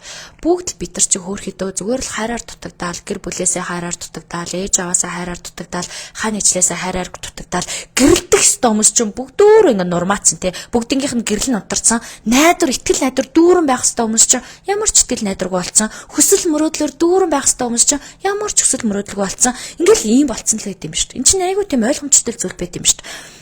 Тэгэхээр бид нар ингээд ойлгох хэрэгтэй байт юм байна. За хөөрхөдөө хүмүүст хайр өөрт ингээд те өгч чадахгүй бол хайрыг өгч чадахгүй бол бад ядаж битгий хүний хайрыг битгий хороо те ядаж битгий хүний хайрыг ингээд шүүмжил битгий тэрийг дарж дормжил одоо бид нар яг магадгүй нэг л удаа энийг яриад бүгдөө ойлгоол бүгдөө шууд хүлээж авч чадахгүй л ах л та би энэ талаас нь ярьж ээж тэр хүн тэр талаас нь ярьж ээж та өөрийнхөө тойрогт ярьж иж энэ бүхэн чинь зохих түвшинд очино. Ярихгүй чимээг байна гэдэг бол аимшигтай зүйл байхгүй. Чимээг байна гэдэг бол ямар ч хүслийг өдөөхгүй, ямар ч итгэл найдар төрүүлэхгүй, ямар ч энерги хөдөлгөөнд оруулахгүй. Яриад ингээд явж ин гэдэг бол энерги хөдөлгөөнд орж ин гэсэн үг. Энерги хөдөлгөөнд орж ин гэдэг бол ямар нэг арга гарч ирж ин гэсэн үг. Тийм учраас би өөрийгөө ярих үүрэгтэй гэж бодож энэ сэдвийг сонгож те өнөөдөр цаг гаргаад ингээд сууж байгаа. Тэрнээс биш би одоо бурхан болчоод ч юм уу те эсвэл энэ талын бүх зүйлийг мэддэг чаддаг болчоод ярьж байгаа биш. Би өөрөө ийм хайрын дутагдалд ороод тэрийгэ мэдэхгүй байж байгаа дутагдалд орсноо мэдээд хайрын аян замд гараад те гайхалтай хайрыг хүсэж мөрөөдөд ингээл хүн шиг яг л ингээл тулдаг замаараа тулаал явж байгаа. Одоо ч гэсэн би хайрыг түгээх ажиллаа хийж байгаа. За мөн хайрыг яаж үржүүлдэг, яаж түгээдэг, яаж бусдад өгдөг. Энэ хайр гэдэг юм чи аягүй чухал юм байна шүү дээ. Би бид өгдөг юм болохоос би бисаа хармалдаг зүйл биш юм байна шүү дээ. Яаж зөв зохистой өгөх үү, яаж зөв зохистой авах уу гэл ингээл явж байгаа. Зарим хүнд зарим хүмүүст зарим тохиолдолд хатуугаар ингээд хайрыг мэдрүүлэх тохиолдол байдаг. Зөөлнөр яриад, аргадаж хэлээд, уйсаж яриад, гоё яриад байхад чинь улам ингээд нөө хайрын талаар ойлгохгүй те. Өөрөө нөө хайрын үлсгэлэнд ингээд байгаагаа ойлгохгүй, хүлээн зөвшөөрч чадахгүй, хүн хайрлаад хаар хүлээж авахгүй айгүй ингээд бадраад байдаг те. Тэр үед нь тэр хүнээс холдож хагцлын замаар ойлгуулна шүү дээ те. Холдож явна, орхиж явна. Тэгэхээр тэр хүн чинь байсан хүн байха болчтой юм байна. Хайрлж исэн хүн хайрлахаа болчтой юм байна. Хүндэлж исэн хүн хүндлэхээ болчтой юм байна. Хамтдаа энийгээд нэг тойрогт байсан хүмүүс өөр тойрогт орд юм байна гэдгийг ойлгож иж бас хайр үлсгэлэн гэдэг зүйл дээр зөв зохистой хандаж бусдыгаа бас илүү дараагийнхаа хүмүүсийг хайрлж халамжилж тэр тойрогтой байгаа хүмүүсийг хайрладаг, халамжилдаг, гоё харьцдаг болдог байхгүй юу? Яг энэ шалтгаанаар би өөрийнхөө амьдралаар хүмүүсийг явуулчихжээ, урьж оруулчихжээ. Зарим хүмүүсийг би бүр холоос ингээд те яг энэ хүнийг л одоо амьдралдаа оруулна. Энэ хүн л тэгээ надад ингээд миний амьдрал, миний энэ тойрог, энэ төвшөнд байх ёстой гэж ингэж урьж оруулж исэн бол зарим нэгнээс нь холдож исэн. За юу гэхээр би маш их энэ хүнийг хайрладаг ч гэсэн энэ хүн хизээч миний хайрын үн цэнийг ойлгохгүй учраас холдож ижил намаа хэн байсан бэ? Яаж хайрладаг байсан бэ? Яаж өөртөө харьцдаг байсан бэ? Яаж анхаардаг байсан бэ гэдгийг ойлгох юм байна да гэд зарим үед бид ч холдож энэ хайр үлсгэлэнг ойлгуулдаг гэх юм уу? Өдөр болго ээж нь гой хоол идэг те. Өдөр болго орой эргэтэн за хүүхдүүдээ ширээн дээрээ суугаарай. Өнөөдөр ээж нь ийм хоол хийлээ гэсэн чи өдөр болго хамтдаа хоол иддэг мөртлөө баярлаа гэж хизээч хэлдэггүй. Ээжийнхээ үнцнийг мэддэггүй те. Орой болго орж ирэхэд нь хоол байж ах хэвээр юм шиг санаал. Нэг өдөр нэг ээж нь өвдөөд ч юм уу хоол хийхгүйсэн чи нөө хоол хийгээгүй мó яагаад хоолоо хийгээгүй хоолоо хийгээ ч энэ төр гэж мэгэл те. Яг энэ одоо ойлголттой ойрхон байгаа байхгүй ойрхон буюу ижилхэн. Юу гэхээр та хайр өгөөл ахт чинь хайрыг ингээ авж байгаагаа мэдэхгүй байгаа бол та тэр хайр өгж байгааг нь асар гомдоодог, маш их зовоодог, та өөрийнхөө тойрогоос гаргаж магадгүй байхгүй. Тэгэхээр бид нар угаасаа л нийгэмд ийм хайрын үлсгэлэнтэй амьдарч байгаа учраас бид нар чинь нэгээ хайрлж, хүндэлж, халамжилж те би биегээ тосолж тордох ёстой байд юм байна. За ингээд тосолж тордъё, хайрлыг халамжлая гэд явах гэсэн чинь яах вэ гэдэг хараг гарч ирнэ те. Яах вэ? Яаж бид нар хайрлах вэ? Яаж энэ хайрын дутагдлаа дүүрэх үү гэдэг асуудал гарч ирнэ. За энэ дээр бидний өмнө ярьжсэн өөрийгөө хэрхэн яаж хайрлах вэ гэдэг сэдв холбогдож байгаа. Энэ нь юу гэсэн үг вэ гэхээр өөрийгөө бүрэн хайрлаагүй хүн хизээч бусдыг хайрлаж чаддаггүй юм байна. Өөрийгөө бүрэн халамжилж өөрийнхөө дутагдлыг нөхөж чадаагүй хүн хизээч бусдаас хайрын дутагдлаар нөхүүлнэ гэж байдаггүй юм байна тий. Өөрийгөө мэдрээд өөрийнхөө зовлон бүрийг эд эсээрээ мэдэрч чадсан, эд эсээрээ ойлгож чадсан хүн бусдад хайрыг өгдөм байна. Одоо би танд түрүү нэг юм ярьлаа штэ. Би одоо ингээд ийм ажил хийгээд хүний амьдралыг чин сэтгэлээсээ сонсож чадсан ингээд үзнээсээ хойш хүмүүс юм хэцүү байд юм шүү. Хөөхөд ингэж амьдардаг хүмүүст би яаж уурлах юм? Яаж гомдох юм? Яаж хатуу хандах юм? За гэхдээ зарим үед нь за энэ хүнтэй хатуугаа хэлэхгүй бол болохгүй байна, ойлгохгүй. Би дотроос үзэн ядсандаа хатуу хэлж байгаа биш байхгүй. Зүгээр л би таны аргад мэрэгэн хандж байгаа. Таны сонсох төвшөнд тааруулж хэлж байгаа гэсэн үг байхгүй. Таны мэдрэх төвшөнд, таны ойлгох төвшөнд чи харуул ингээд тааруулж ярихгүй бол нэг гой гэгэрлийн төвшнгөөс юм яриад ойлгохгүй хүмүүс гэж байна. Ууралж уцаарлж ярьж болохгүй хүн гэж байна тий аргадаж айсаж ярих ёстой хүн гэж байна. Ингээд би ингээд энэ ажлаас шалтгаалаад маш олон зүйлүүдийг ойлгоод явж байгаа шиг таа ч гэсэндээ ингээд тий бид нар хүн ийм болчтой юм биш хүн ингэчтэй юм биш гэдгийг ингээд ойлгож ээж нэг нэгэндээ цаашаа хилж ээж энэ гой сэдвийг улам илүү тусалж тордож улам илүү авч явдаг гэх юм уу. Тэгэхээр үлснэ гэдэг чинь угаасаа л аимшигтай зүйл шүү дээ тий юу гэсэн үг юм бэ гэхээр бид нар чинь хоолоорч үлсэн одоо юугаарч үлсэн байсан гэсэн нэг юмар дутагдах үед ямар амар мэдрэмж ямар амар хэцүү байдаг. Эцэст нь тулах тэр мэдрэмжэд хүн бүр бууж өгдөг үстэй ёо болио өстө шалбаач хамаагүй ууй гэдэг шиг болж ирдэг. Тэгэхээр хайраар ингэтлээ дутагдана гэдэг бол үнэхээр аимшигтай мэдрэмж. Юу вэ гэхээр хэнийг ч хамаагүй юу ч хамаагүй намайг хайрлаачаасаа тэгвэл би хинтэй ч хамаагүй байхансан гэд бүр тэ үнэхээр хүнээ байцсан. Одоо та нар нийгэмд нэг Папти тэгээд нэг олонний танил Холливуудын одын талаар шүүх хурлын талаар ийм задрагаанууд явагдаад хүмүүс гоё ингээд манай Монгол хүмүүс ингээд ярьж өгöd байгаа шүү дээ гадаад хэлнээс нь орчуулад яг одоо нийгэмд буюу Холливуудад юу болж байна. Тэгээд тэр хүний ингээд амьдралын асуудлыг нь сонсоод тэр шүүх хурлынх нь процессыг ингээд сонсхолоор юу болоод байна гэхээр тэр хүн бүр ингээд хүнээ байцсан юм шиг аимшигтай хүн байгаа байхгүй юу. Хүнийг ингээд хүчирхийлдэг, бие махбод ойрн зүрх сэтгэлээр нь одоо мэдлэгээр нь тэг бүх зүйлээр нь цаг хугацаагаар нь хүний бүр амьдралын төрлөөр нь ингээд бусдыг тусгаарлаж агаад дарамтлаад байна шүү дээ тий. Гэтэл тэр хүнтэй хамт байхын тулд дарамтлуулаад, доромжлуулаад байгаад байгаа эмэгтэйчүүд мянгаараа байна. Энэ юу болоод байна гэхээр тэр хүн хөөрхийдөө хайраар дутагдсан, хайрын үлсгэлэнд орсон. Тэр хүнээс нэг талаараа нэг хайр аваад байгаа мөртлөө нөгөө талаараа дарамт авч байгаа байхгүй. Тэр хайрын дутагдалд орсон гэдгийг нь тэр хүн маш гоё овж ашиглаж байна. Яг магадгүй яг одоо би энэ хүн хайрын дутагдалд орчих ингээд тгийж ингэж бодоогүйгээр одоо ухамсаргүйгээр хийж болно л доо. Гэхдээ ерөнхийдөө ухамсарлаад хажуунаас нь сонсоход за энэ хүн бол ерөөсөө хайрын дутагдалд орсон хүмүүсийг ингээд шууд одоо өгөөшөж аваад тэрэндээ ингээд өөрийнхөө дарангуулал өөрийнхөө бүх одоо зүйлд ингээд иргэшээлт байлгаад байна гэдгийг одоо сонсож байгаа бүх л ойлгож байгаа байх те. Ийм зүйл болоод байгаа. Яг тэр шиг та өөрөө бас хин нэгнийг хайраар дутагдсан байдалтай нь өөгшүүлэн та өөрөө хин нэгнийг хайрын дутагдалд оруулснаар нь шалтгаалan одоо demandingтэй юм шаардлага тавьж ингэж хүчээр байлгаж гин үү те хүчээр байлгаад байна уу хүчээр хайрлуулад байна уу хүчээр ингээд бүр ингээд баглаад юу гэлээ дөнгөлөөд те ингэж байлгаад байна уу та өөрийгөө тэгж байлгаж байна уу та бусдыг тэгж байлгаж байна уу гэдгээ бодох хэрэгтэй. Хэрвээ бид нар хайрын үлсгэлэнд нэрвэгдэжсэн бол үлсэн хүн ямар амар хэрцгий ханддаг те ямар амар ингээ гомдцсон уралцсан байдаг. Яг тэрэн шиг бидрээс уур уцаар аимшигтай энергиуд ялгардаг. Харин эсвэргээрээ сайхан тайван цэцгэлэн байгаа хүн те өөртөө дутагдж байгаа зүйлүүдийг цаг тухайд нь хангаж чаддаг хүн ямар байдаг вэ гэхээр эрүүл сэтгхүүс бодож эхэлнэ. Эрүүл ингээд өнцгөөс бодоод, эрүүл өнцгөөс хараад, эрүүл сонголтуудыг хийж эхэлдэг.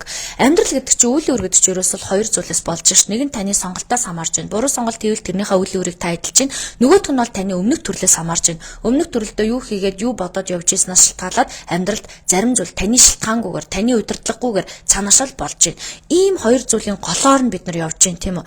Тэгэхээр чин биднэрт өмнөх төрөл гэдэг хамааралтай байгаад байгааз тэгэхээр бид нар энэ төрөлдөө бас зөв сайхан зөв амьдрах зөв одоо мэдрэх зөв явна гэдэг чинь бас чухал юм байна. Мөн яг одоо байгаа амьдралдаа одоо зөв удирдах, зөв сонгож, зөв юм хийн гэдэг чинь бас чухал юм байна. Хэрвээ ингээд яг одоо байгаа амьдралыг тань сонголтууд зөв байгаад өмнөх амьдралыг тань үйлдэлүүд зөв байвал та угаасаа л жаргах юм байна шүү дээ. Ерөөсө асуудалгүй те жаргаал баяр баясгалтай хангалттай дүүрэн л амьдрах юм байна шүү дээ. Гэтэл энэ хоёрыг хизээж дүр дүр авч явсан хүмүүс угаасаа л байдгүй юм байна. Төгс гэгэрж ижил тэр төвшөнд очт юм байна. Хүн болгон сайн муу гэдгээс үл хамааран ямар нэгэн байдлаар өгсөн авсан энэ хайрууд нь ямар нэгэн байдлаар баланс нь дээшээ доошоо байд юм байна. Дээшээ доошоо байгаа учраас хүн чинь өөрийгөө хүлээн зөвшөөрүүлэх гээд өөрийгөө олох гээд өөрийгөө гэгэрүүлэх гээд ингээл бид нар чинь энэ замаар ингээл яваад байгаа юм байна. Гэтэ бид нар нэг зүйлийг хийж болохгүй юм байна. Тусгаарлаж юу вэ гэхээр яг энэ хайрын үлсгэлэнд орсон байх үедээ надад нэг юм тохиолдчихсэн. Юу вэ гэхээр би нөгөө нэг амиа хорлохынсаа үхийнхээ ямар хэцүү юм бэ гэж бодож хараа үхэн гэдэг сонголт чинь хоёр янз. Нэг нь бүр ингээд цөхрөөд ингээд сэтгэл готролд ороод үхийнхсэн гэж бодох. Нөгөөтг нь бүх амьдралын ингээд жам ясан юмыг ойлгоод амьдралд нэг тийм шуналтай хандгаа болдох те. Би үхэхгүй амьдрахынсаа үхчихүүдээ гэдгээс айхтар айцаасаа чөлөөлөгдөд одоо хутаг тувилгаадуудын ч юм уу те төвшин байгаа штэ. За энэ амьдрал ийм юм байна. Хизээч хамаагүй амьдрал намайг одоо үхэл над дээр ирсэн би хизээч хамаагүй хүлээж авнаа гэд ингээд үхлээс айхаа болох, айцаасаа давах, одоо хорогдлоосоо чөлөөлөгдөх ийм хоёр төрлийн үхлийн бодол байгаа байхгүй юу? Тэгэхээр үхэл гэдэг бодол бодохоор л дандаа л аимшигтай буруу байдаг биш. Зарим хүмүүс бол тодорхой хэмжээний энергийн төвшөнд очсон, тодорхой хэмжээний жамс энэ төрөлдөө илүү ихийг мэдсэн хүмүүс л угаасаа нэг үхлээс айдаггүй, анхнаасаа л нэг айдаггүй, нэг тийм айхтар тэгж хүлээж авдаггүй, хорогдоод идэггүй хүмүүс байдаг. Гэтэл цөхрөөд уйлаад унжаад үхий гэж бодож байгаа бодол нь өөр ахгүй. Тэр нь юу вэ гэхээр хайрын дутагдлаас, сүнсний өсөглөнгөөс, хангалтгүй байгаа мэдрэмжээс, айцсаас дутуугийн одоо комплекс гэж яриад байдаг шүү дээ. Дутуугийн энергиудээс болоод үхий гэж бодож байгаа нь бол үхэлтэй өөрөө буруу харьцаж байна. Үхлийг өөрөө буруу ойлгож байна. Буруу дуудаж байна гэсэн үг. Үхэлч угаасаа зам исний дагуу танд ирдэг нь угаасаа тодорхой. Бүх цаг мөчид хүн болго үхэн тодорхой хахад айгаад ингэж байна гэдэг нь танд ингэж буруу зүйлүүдээс үүдээд энэ үхлийн талаар бодлорж ирэхээр та тэрнээс айж гэсэн үг байхгүй юу? Тэгэхээр бид нар ингээд үххийн сан ингээд бодож байгаа энэ төвшөнд очиход би өөрөө нэг юм ойлгож байсан байхгүй юу вэ гэсэн чинь яагаад би энэ бодлыг өөхөх хүртлэх тэр төвшөнд нь аваачваа гэд одоо энэ өнцгөөс одоо байгаа энергийн төвшин одоо ойлгосон мэдрэмжээсээ ингээд баланстай энэ төвшнгөөс харахаар би бусдаас өөрийгөө тусгаарлцсан байна гэдгийг ойлгодог байхгүй юу? Юу гэсэн үг вэ гэхээр яг ингээд хайр үйлсгэлэнд нэврэгдээд өвдөөд одоо багасаа би гэр бүлээсээ хайр аваагүй юм байна. Ээж аваасаа хангалттай хайр аваагүй юм байна. Би айлын бага хүүхдээсэн 6 дахь хүүхдээсэн. Миний энэ дээр зөндөө бол ах эгч нар байгаа. Тэр ах эгч нарын минь ээж маань ингээд одоо хүнээс өмнөх хүн нас бараад өөр хүнтэй гэрэлсэн, миний аавтай гэрэлсэн. Тэгэхээр өмнө нь ингээд өөр хүнтэй суугаад гаргасан хүүхдүүдээ өөр хүнтэй суухаар чинь одоо миний аавыг тэр хүүхдүүдийг нь одоо манай Монголд хойд цэг гэл хойд их гэл яригддаг тийм. Ингэж хүний нүдээр харах үедээ ингэх үедээ гэдгээр шалтгаалаад ээж маань ингээд хүүхдүүдэд айгу хайрлах хичээж исэн. Бүх зүйлийг нь бэлдэж өгөөл, бүх зүйлийг нь ингээд чадхынхаа хэмжээнд ч бүх зүйлийг ингээд нь одоо мөнгөтэй баян шинэлэг гэсэн үг биш. Зүгээр л өөрийнхөө сэтгэлийн хэмжээнд чадах хэмээн шийдэж өгөхгүй л өөрийгөө хүртэл мартаал хүүхдүүдэд хайрлаа явуулсан. Тэгтээ намайг ингээд аавтай учраас ингээд энэ хүн аав нь байгаа юм чинь гэж бодоод намайг нэг тийм одоо тоодггүйсэн гэх юм уу. Би ингээд нэг юм гоншгонол яриа л те. Би ингэмээрэн би тэгмээрэн гэнгүүт за чи бол яах вэ? Чи бол ингээд тэ сайхан амьдрчноо. Дээж минь намайг ингээд бага хаас л чи ингээд өмсгөө гомсож идэлгүй гэдэлж амьдрнаа тий ах эгч нар ч л чухал байна ах эгч нар ч өгч гэл ингээд дүүс тэг би жоох юм ч ойлгохгүй яахаараа бид гэдэг тий би ч гэсэн жоох хүүхд юм чи авмаар санагдаж байгаа шүү би ч гэсэн ингээд мэдэрмээр санагдангууд яг хоо чиний хувьд бол ингээд намаа ингээ багаас ингээ чи сэргэлэн чи ингээ мундагаа тий чи угаасаа мундаг явна би чамд ерөөсөө санаа зовдөггүй би чамайг яаж амьдрах вэ гэдэгт огтхон санаа зовдөггүй харин би агч нар ч санаа зовдөг гэл ингээл тэгээд дэдэг тэнгууд би ингээ өөрөө агч нарынхаа өмнөөс ингээ өөрөө харахаар надад тийм хайр дутуу ирээд амж санагддаг намайг нэг үл ойшоод намайг нэг тоохгүй байгаа амж санагддаг тэг ингээ багадаа ингээ ээж аваа хоёроос ааваасаа бол чадах бүх нэрээ чадах ингээ бүх хайр авсан гэхдээ бид нарын ингээд ээж аав чинь тэр нийгэмд хүнд ингээд хайрыг яаж хайрлахыг зааж өгсөн юм байхгүй юм энергийн задаргаа байхгүйсэн болохоор манай аав ээж минь дотроо үр хөвгтүүдээ маш сайхан ингээд чатгаараа хайрладаг ч гэсэн илэрхийлэл айгуу дутуу өгөх ингээд өгөлдөл дутуу хэлэх үгэн дутуу те хайрлал аваал үнсэл тэврээл ингээд хамгаалаад байж чаддаггүй зүгээр л ингээд дотроо л хайрлал миний охин эндээ гэл ингээд бодоод иддэг байсан байгаа байхгүй тэгэхээр тэр мэдрэмж үйлдэл өөрөө дутуу байхаар чинь бид нар өөрөө дүүрэн мэдрэмж авахгүй хангалтгүй мэдрэмж аваад бас л ээж аав нь хүүхдүүдэд хайрлсан ч хүүхдүүд нь өөрсдөө би хайраар дутагдсан гэд бодоод идэг. Тэгээ ингээд бодоод явж аваад нийгэмд ч гэсэндээ ингээл найз нөхдөөсөө эргэн тойрны хүмүүсээс хүрээллээсээ хамт олноосоо ханийчлээсээ ч гэсэн ингээл хайрыг би дутуу мэдэрсэн ингээл хүнтэй суусан ч одоо би жишээ нь айгуу тийм гадагшаага айгуу тийм юм экстраверт гэдэг штэ тий гадагшаага хүн айгуу ярих дуртай хүнтэй ингээд бүх зүрх сэтгэлээ ингээд юу ч нуухгүй ярьж иж миний санаа амардаг энэ хүн миний энийг сонсоод ямар нэгэн байдлаар надад эсрэгээр нь ашиглах үедээ гэдэг надад ямар ч тийм санаа байдаггүй зүгээр л би ярьчих тэр хүний л хумсар мэдэрч цаашаа дамжуулаад явал окей тий одоо тийм ховж юм дуртай хүний зовлон жаргалыг сонсож чаддгүй хүний нууцыг хадгалж чаддгүй хүний мэдрэмжийг ойлгож чаддгүй хүн юм байна гэтэл ингээл энэ хүн надад итгээд бүх юм арсан штэ гэд хадгалаад ингээд одоо дотроо тогтоож байгаа нь за хүний зовлонг ойлгодог юм байна хүний мэдрэмжийг ойлгодог юм байна өөрөө дотроо бас боловсрож байгаа юм байна гэл ингээл хүлээж авдаг болохоос би энэ хүнд хэлж болохгүй энэ хүнд хэлнэ гэж хэзээ ч хүнийг ялгаж чаддгүй зүгээр л бүгдэнд нь хэлэх юм хэлцдэг тэгэл тэндээс тэр хүмүүс өөрсдөө тэндээсээ хэлнэ үү яануу цаашаа яануу гэдэг нь бол тэр хүний л асуудал гэж би боддог байхгүй. Тэгж боддог байсан учраас бүхэл юм англи агуу цайлган цагаахан байдлаар ингээл дэлгээ ярьцдаг. Тэгээ ийм хүн чинь хүнтэй ингээд уучрахаараа тэр хүндээс ч гэсэн бүх юм англи цайлган цагааханаар дэлгэцдэг. Тэнгүүд нөгөө хүн нь ингээд эсэргээрээ нөгөө надад ч гэсэн гоё ярилцлага өгөөл намайг сонсоод надтай ингээл гой ингээл мэдрэмжийг авахгүй ингээл айгу чимээгөө дуугаа хүмүүс. Уусаал манай монголч бүх л залуучууд нь хөвчлийн юм дуугаа байдаг шүү дээ. Тэгэл ингээл дуугаа чимээгөө байхаар бас л дутуу хайрлагцсан мэдрэмж авна. Намайг дутуу ойлгосон юм шиг, надтай намайг дутуу мэдрээд байгаа юм шиг, намайг дутуу ингээд ойлгох гэж ингээд хичээж ухахгүй байгаа юм шиг. Иннээс болоод хайр үсгэлэн дахиад орно тий. Хайр үсгэлэнд ороод багтаа орж исэн, дунд насандаа орж исэн, өсвөр насандаа, эдэр насандаа хүнтэй суусан хойноо хүртэл ингээд ороод явж идэм байлээ. Тэг ингээд ороо явахаар ч хүн чинь дутагдсан юм а дүүрхийг оролдсон шүү дээ. Яаж энэ хайрын мэдрэмжийг юунаас авд юм бол яад юм бол гэд ингээд төрөө явчихдаг.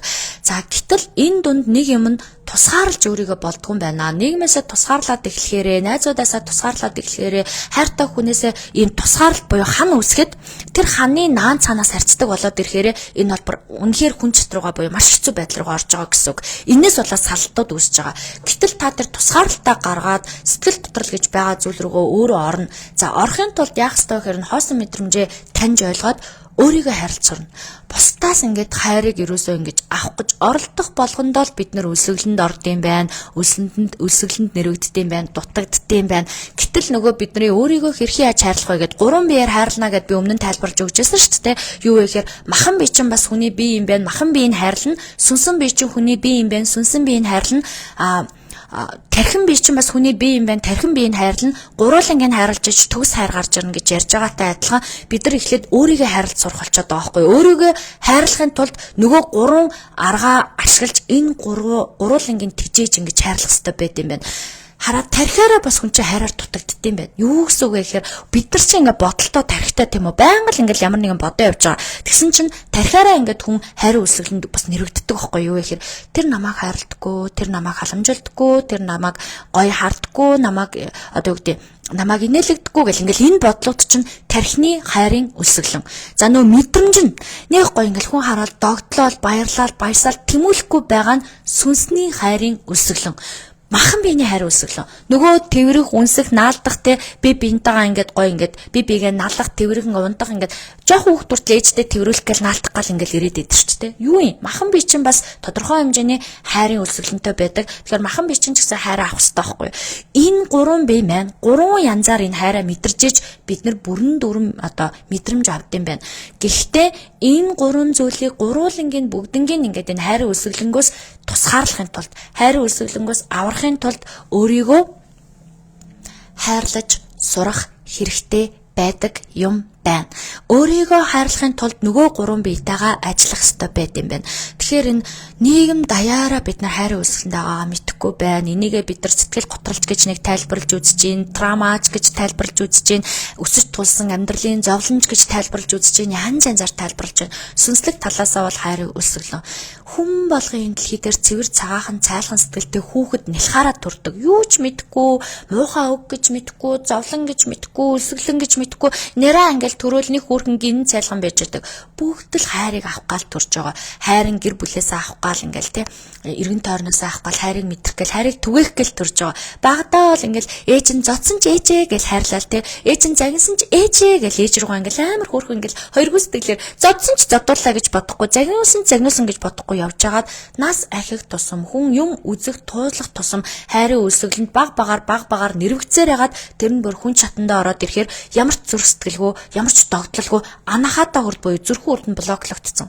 Зүрхэн урд нь блоклогдох буюу хаагдаад энээс болоод бид нар чинь бие биедээ ямар ч хайрыг өгч чадахгүй, түгээж чадахгүй, дэлгэрүүлж чадахгүй. Хайр гэдэг юм жоо ингээл бие биедээ ингээл цацаал явж байгаа юм байт юм байна л да.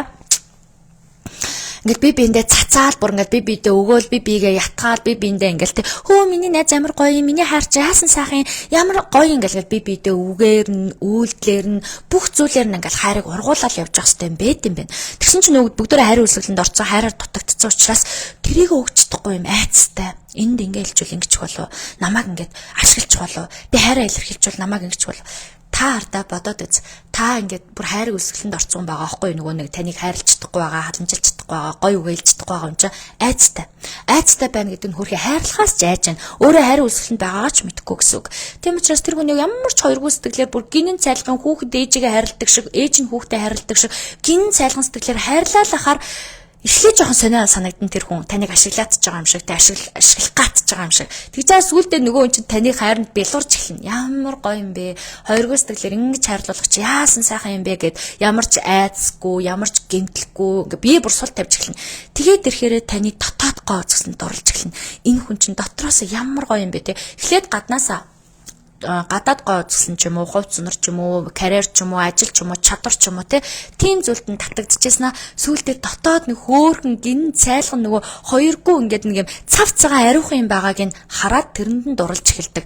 Тэгэхээр бид нар чинь энэ хайрын үлсгэлэнгөө яаж давах юм бэ? Одоо бид нар нийгмээрээ хэрэв үлсгэлэнд нэрвэгдсэн байсан бол за бид нар нийгмийн үлсгэлэнг яаж нэрвэгдэх вэ? Хэдүүлээ ажлын, хөтөлбөрлийн улам илүү одоо тий капиталыг бий болгоё, мөнгө бизнес одоо олъё, тэгжээч хэдүүлээ чинь хоолндоо олох одоо юу гэдэг санхүүгийн эдийн засгийн тодорхой түвшинд очих юм байна гэж ярих байсан байх. Гэтэл бид нар хайрын үлсгэлэнд нэрвэгдчихэд байна яг одоогийн 900-д. Тэгэхээр бид нар чи юу гэж ярих юм? Нөгөө нэг юм яриа штэ. Хайрлт сурцгаая, хайрлцгаая, өөрийгөө эхлээд хайрлая, гурван биеэ дүүргэе, дүүргчээд бусдтай өгье, бусдтай шеэрлэе, бусдтай хуваалцъя. Эргэн тойронд бүх байгаа хүмүүсээ зүгээр л хоёргоо сэтгэлээр хайрлаад үзээч. Тэгвэл та буцаагаад хайр өгвөл хайр л авна. Хайр авсан хүн чинь тэр хайраараа л гоё тижээгдэн тийм үү? Ийм байдаг. Гэхдээ хүний нөгөө цаанаас ундарч гарах хайр, хүчилж гарах хайр гэдэг хэцүү. Энийг би хүнийг хайраас гуйж авдгүй маа. Хүнээс хүндлэлийг гуйж авдгүй маа. Энд чинь ундарч явах ёстой гэдэг лайв хичээлээрээ ярьсан. Тийм учраас бид нар ундарч явах юмны ундраг дээр нэг юм таг тавьчихад байгаа байхгүй. Таг тавьсан. Тэнгүүд өөрийгөө ч хайрлаж чадахгүй. Тэр тагийг авангууд эхлээд юу болох вэ гэхээр эхлээд таны өөрийгөө хайрлах хайраас эхэлнэ. Та өөрийгөө махан бие талаас нь хайрлаж ээж, сүнсэн бие талаас нь хайрлаж ээж, мөн мэдлэгийн бие талаас нь хайрлаж ээж та дүүрж эхэлнэ. Та дүүрээд эхлэхээр эргэн тойрныхоо хүмүүсийн мөн хайрладаг болно, халамжилдаг болно. Мөн тэр хүний харахаар хүн ясаар нь хайрлаж болж байна. Эсвэл бүр дурлж болж байна. Тэ хайрлалт бүр хайр дурлал гэдэг тэр өнцгөөс нь хайрлаж дурлж болж байна. Ямар ч байсан бид нар яг одоо юуг анзаарах ёстой вэ гэхээр хэрвээ та хайрын үлсгэлэнд байгаа бол эхлээд өөрийгөө хайрлаарай. Өөрийгөө хайрласны дараа эргэн тойронд хүмүүсээ хайрлаарай. Эргэн тойрныхоо хүмүүсийг хайрлаад эхлэхээр та нөгөө хүнээ явуулж чаддаг болно.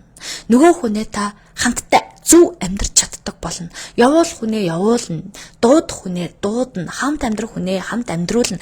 Зарим хүмүүс хүнийг явуулж чадахгүй байдаг. Яагаад вэ гэвэл хайрын үлсгэлэнд нэрвэгдэх гээд нөгөө хүн явж байгаа юм бол хаягдсан юм шиг мэдрэмж авах гад хаягдчихна гэж бодоод айгаад чи намайг хаях гэдэг, чи намайг орох гэдэг, чи надад миний л хажууд байх хэрэгтэй гэдэг тэр хүн чинь ч гэсэн хүн шүү дээ. Тэр хүн чинь ч гэсэн хайрыг мэдрэх ёстой, халамжийг мэдрэх ёстой. Тэр хүн чинь ч гэсэн өөрийн сүнсний хайрын аяллыг цаашаа явуулж одоо туулах ёстой байж магадгүй шүү дээ.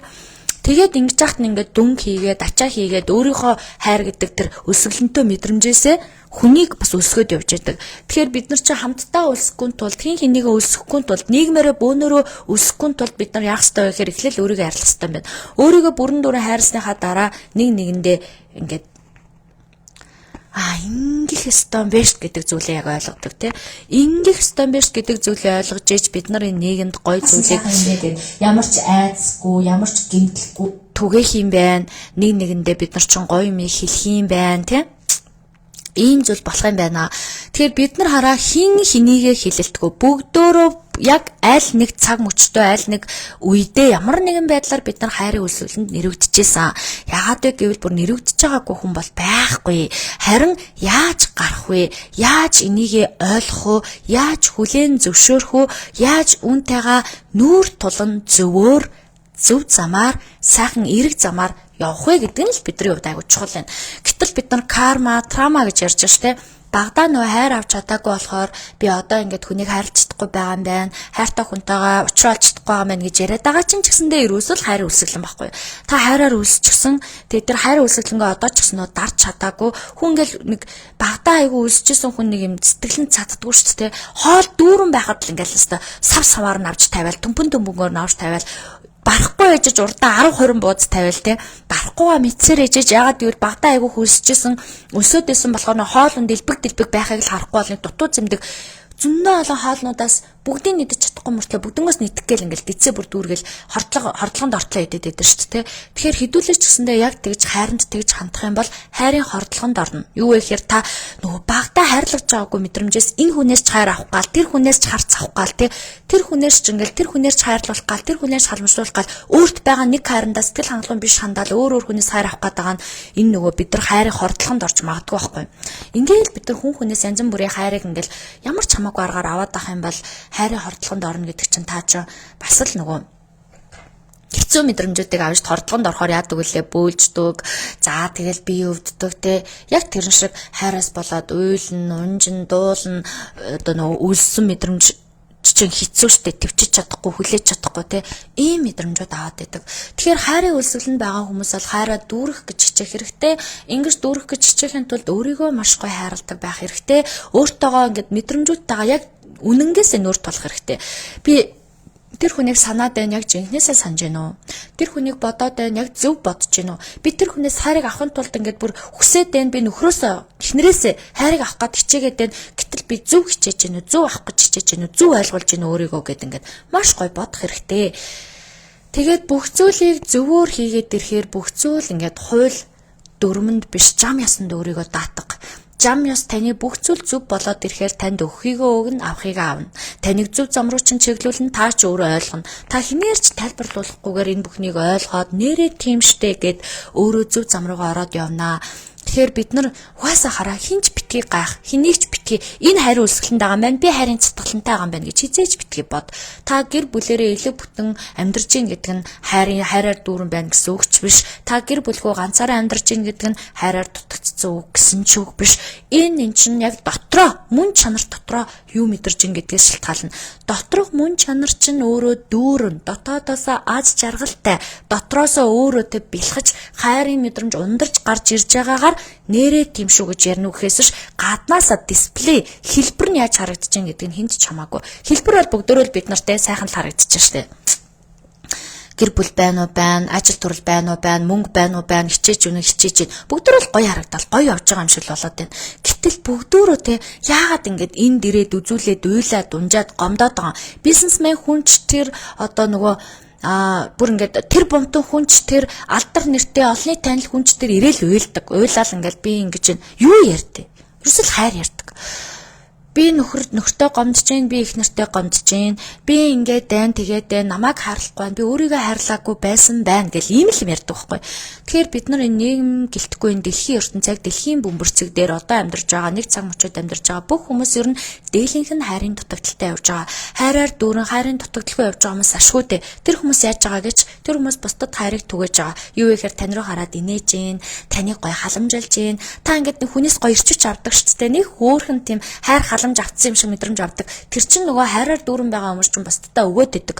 Хайрын дутагдaltaй хүмүүс бол бусдаас аваад идэг. Юу вэ гэхээр нөх гоё инээгээ явж байгаа хүнийг шууд унгаан те. Хөөгч тийм. Нөх гоё ингээд амжилттай ажиллаа гоё хийгээ явж байгаа хүнийг яаж хийж байгаа л гэлтэй чи тэр чинь тийм те.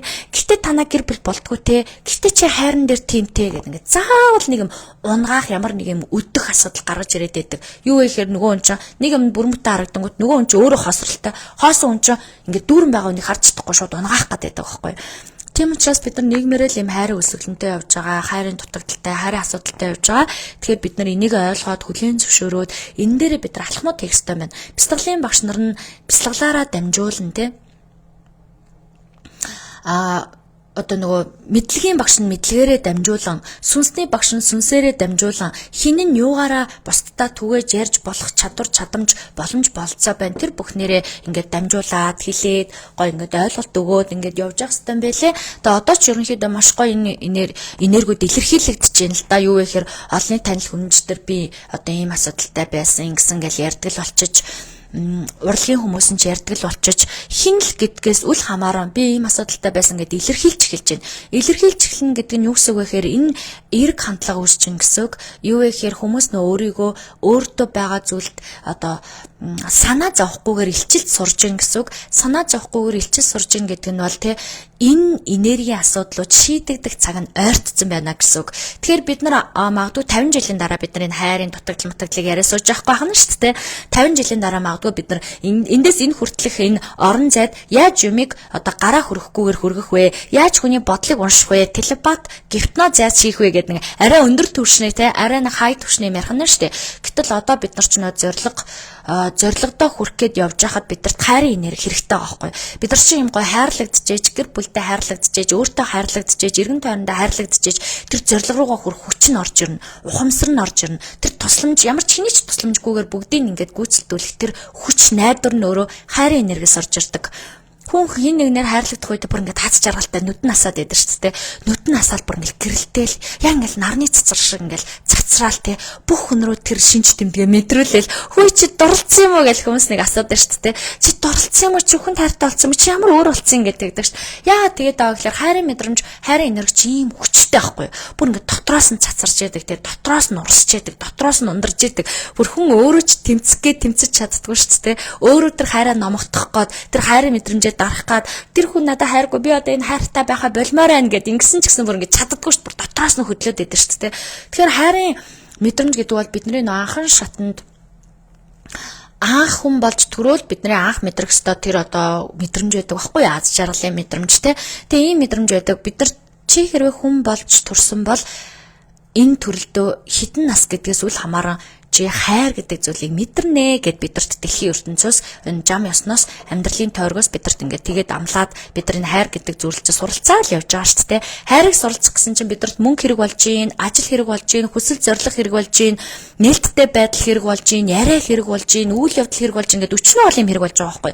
Тэгэнгүүт юу вэ гэхээр хүмүүс би ийм зорилготой миний зорилго бол компани байгуулах. Үндэ та компаниг яагаад байгуулах гэж байгаа? Компани байгуулаад амжилттай байх гэж үздэй. Яагаад амжилттай байх гэж байгаа?